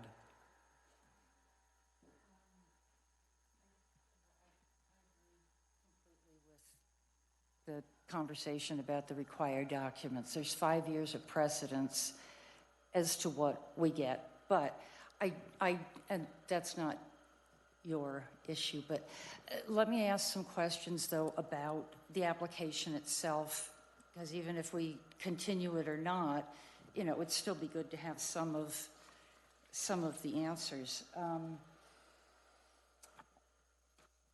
Let me ask about the duplex units, because I didn't see a rendering of what you thought that might look like.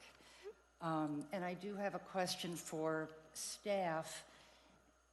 I did not see anything in our zoning and our specifications for anything other than single family. I didn't see anything for duplexes, and I actually had heard that come up in a work session by a developer that wanted to do that. I'm sorry, are you referring to the zoning regulations? That's correct.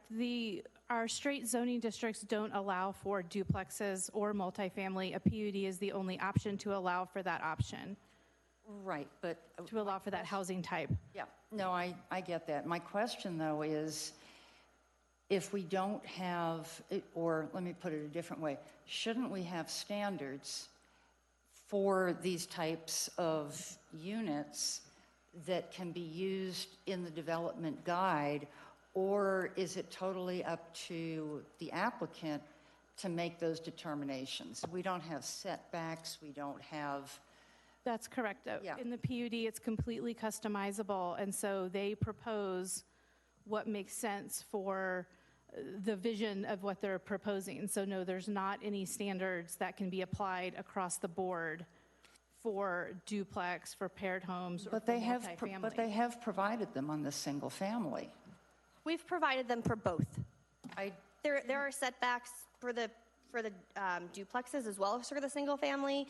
In addition, the duplexes have some specific setbacks regarding the garage. Oftentimes duplexes can be alley loaded products, so we have some alley loaded information as far as setbacks.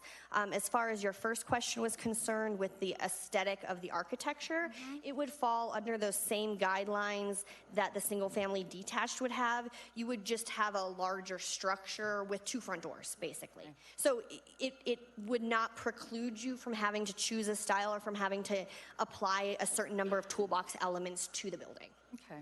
Well, My let me- apologies, I might have misunderstood the question. Sorry No, about that. no, you didn't. Well, so let me ask you this, because I'm still trying to wrap my head around it, because you are the first, as far as I've looked at from other PUDs, there have been intimations that other PUDs might want to do that, but you're the first one that I've seen that actually concretely said, hey, we want to do this. So when I'm looking at the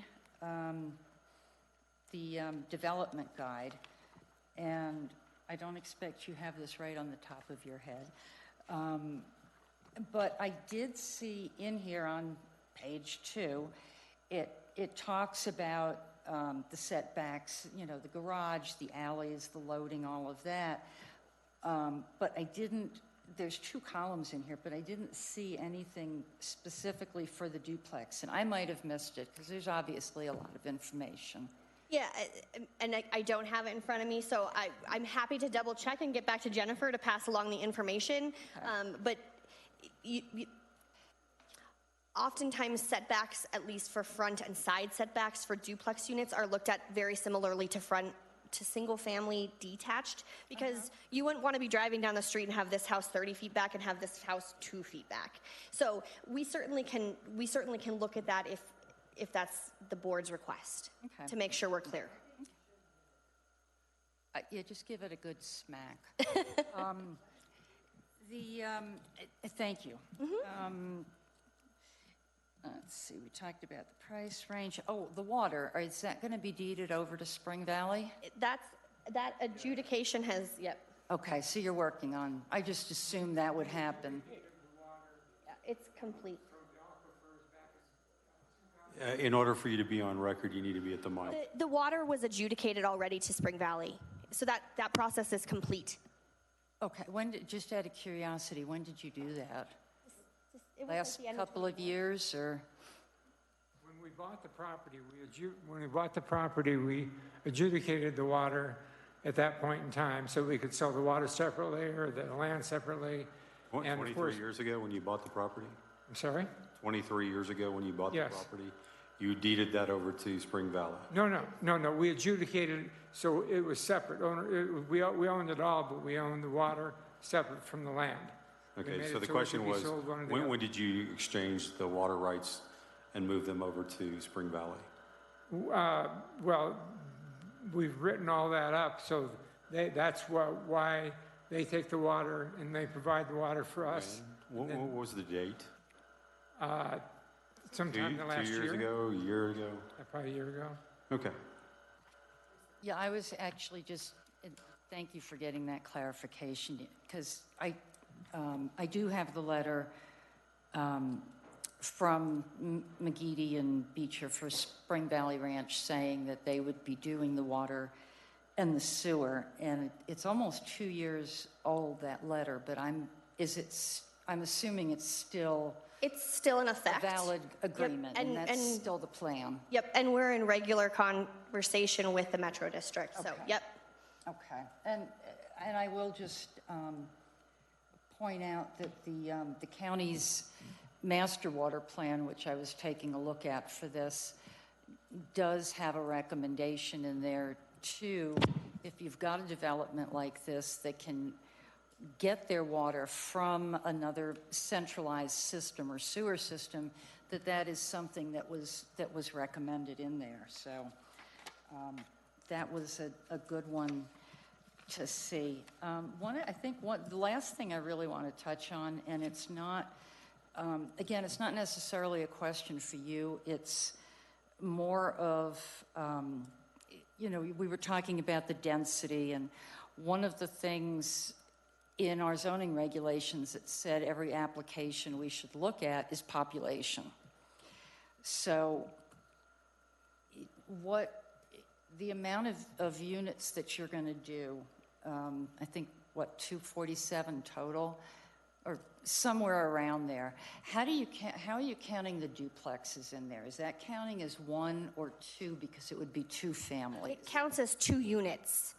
So if you have a duplex, it may be on one lot, but it counts as 2 units. Okay. So if you had, just again, for math, if you had 2 duplex lots, it would give you 4 units. Does that make sense? Or if you had 10 duplex lots, you would have 20 units, because each lot has 2 units. So the total count that you had for the number of units, which I should have in front of me. 237. It's 237, and the duplexes are counted per unit, so per household. So the 237 would include like a duplex building with the 2 families? Correct. Okay. Yes. Thank you.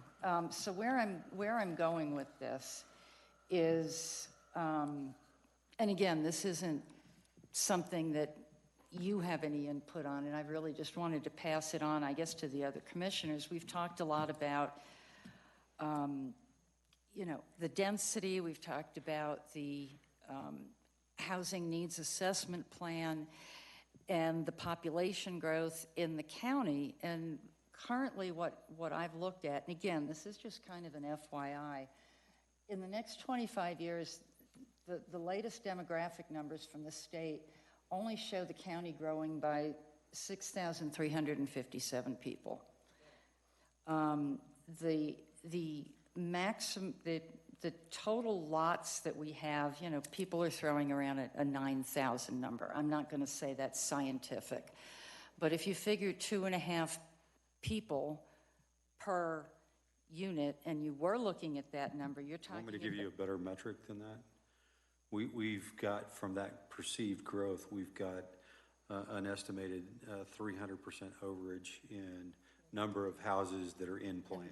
And the population growth. So yes, thank you. So Above and beyond what that population growth is. Exactly. And our housing needs assessment is also looking at workforce type housing, which I don't want to use the word affordable housing, because that comes with all kinds of other regulations. But if we're looking at continuing to build in the county, we're not looking at any housing that is geared towards the empty space that we have for senior affordability and such. So again, I'm not necessarily bringing it up as, but go ahead. If I could respond in context to our project, because I think it's really a valid point, and I think until probably the last couple of years, Elbert County's population was an aging population. And it still is, I think. Speaking from my own life and my own acquaintances here in Elbert County, my mom is recently widowed and she's on 10 acres, and it's getting to the point where she's like, can I take care of 10 acres? But she wants to stay in her community. So having a duplex option where you could have a multi-generational household, or having a smaller lot where she could still do her garden but not be so overwhelmed. I think for an aging population, well, it certainly is different than what the county has seen in the past with growth. I think that there are again, in my circle of acquaintances, I think that there is and will be in the future a demand to stay in the community in a maybe slightly smaller home or on a slightly smaller lot in a neighborhood that, you know, is maintained, that is plowed, that they're not trying to figure out how to get the tractor started at 4 a.m. because you got 12 inches of snow to plow the half mile out to the road, you know. So while I recognize that it is a significant change for what Elbert County has been for a long time, I think that the long-term residents and certainly some of the aging residents are looking at the community and saying, how am I going to stay here with the housing that's out there? And you might want to, since you're still kind of flexible on a lot of this, think about the idea of doing some patio homes, something that, requires less maintenance, less water, less tending, that would be attractive to, the 55 plus, the active adults that don't want that, and maybe as a starter home, depending on the price points. And that would be something that I don't think anybody else is doing in the county right now. And that would give you some differentiation up there. And yep. So let's roll this back up into a point. It's a great comment. Thank you. Are we getting to a point where you have any other questions?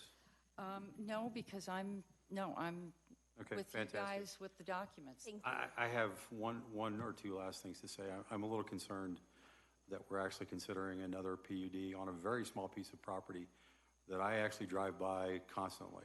I think it's a beautiful property, really is. I hate to see it chunked up, and it just disturbs me that this piece of property is going away. That being said, I'm also looking at your plans, and I know that either end of this property, on one end of it, you've got a pond set up already. It's a seasonal pond. I expect that your open space becomes somewhat removed because you've got, more than just a seasonal waterway there. It's not really open space at that point. It becomes something that is beyond your control and is subject to Colorado Parks and Wildlife and the water control zones that are in the neighborhood. So you really can't do anything with that anyway, but you don't want kids running around there. You don't want kids jumping into that pond and hopefully you're not planning on stocking it. If you are, I might be there, but it's one of those things where we're looking at a series of properties that is a little bit disheartening just because of the beauty of the property. You guys chose well, and so I hate to see it go away. That being said, I think we're probably needing to ask the question around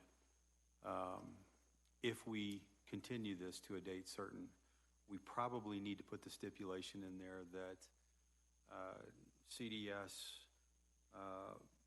Board of County Commissioners, and Planning Commission get together to discuss that memo and the going forward proposition. That may be step one in terms of how we address the current concern around what we're getting in our packets and how well we're getting it. And that's not y'all's fault. I understand that. It is something that we do need to address because we've had it come up a number of times, and it's time to put a final pin in this. And so it might be 2 sessions before we get back to this. So I need to know a date certain when we can actually ask the applicant to come back for final approval.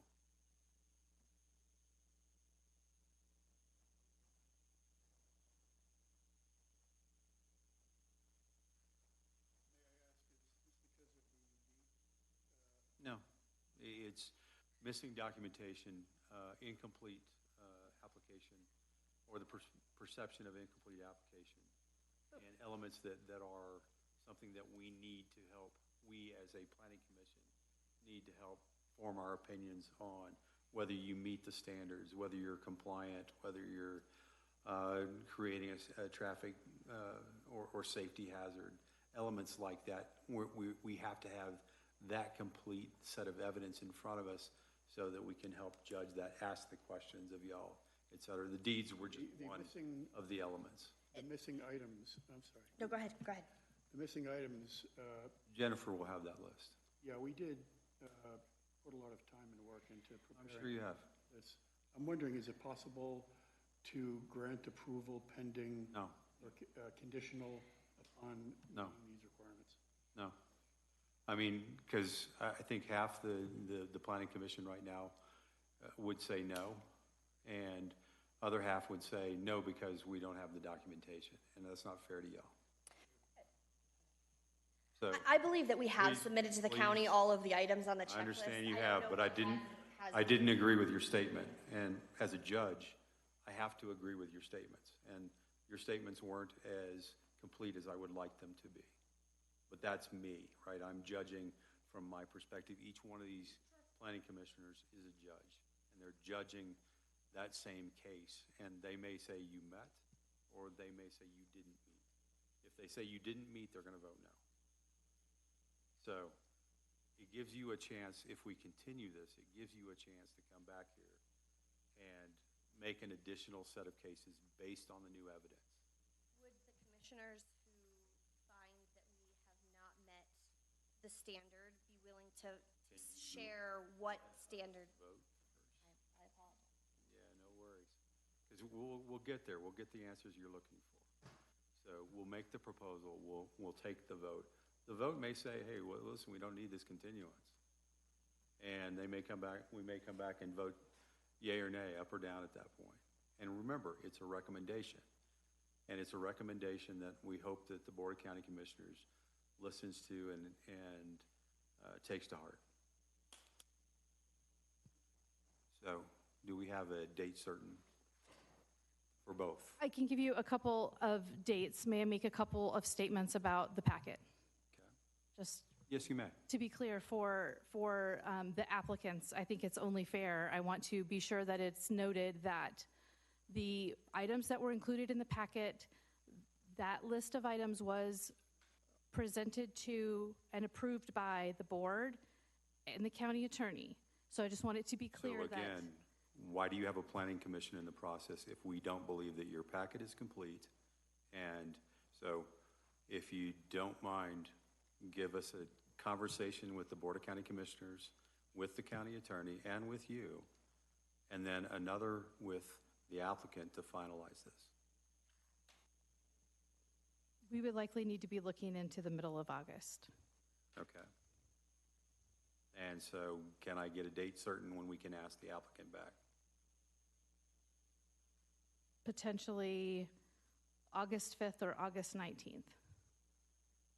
Let's assume the 19th, worst case scenario. You guys have been waiting a while. I appreciate that. I don't think it's going to change your timeline. Can I get a motion? I will give that motion.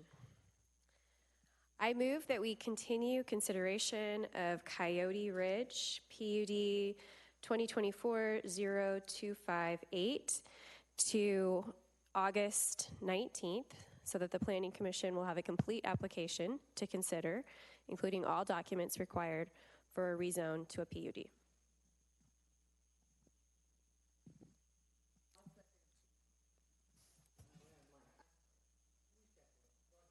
Nope, you got it. So Dee Dee is your second? I'd like to go ahead and get a roll call vote.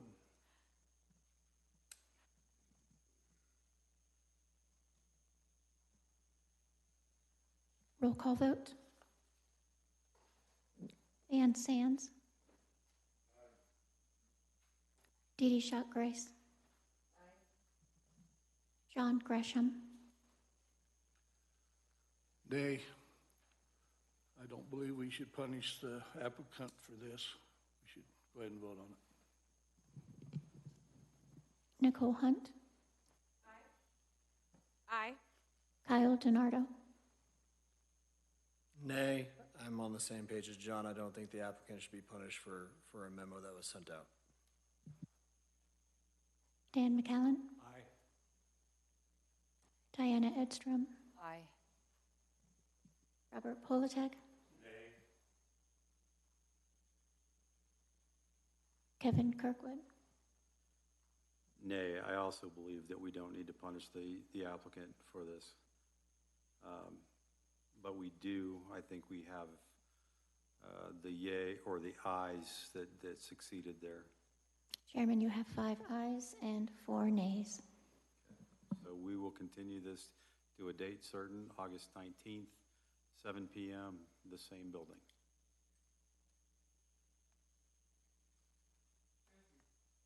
Thank you. With that, I'll entertain a motion to adjourn. Motion to adjourn. So, second. All in favor? Aye. Any opposed? I'm going to shoot you if you are.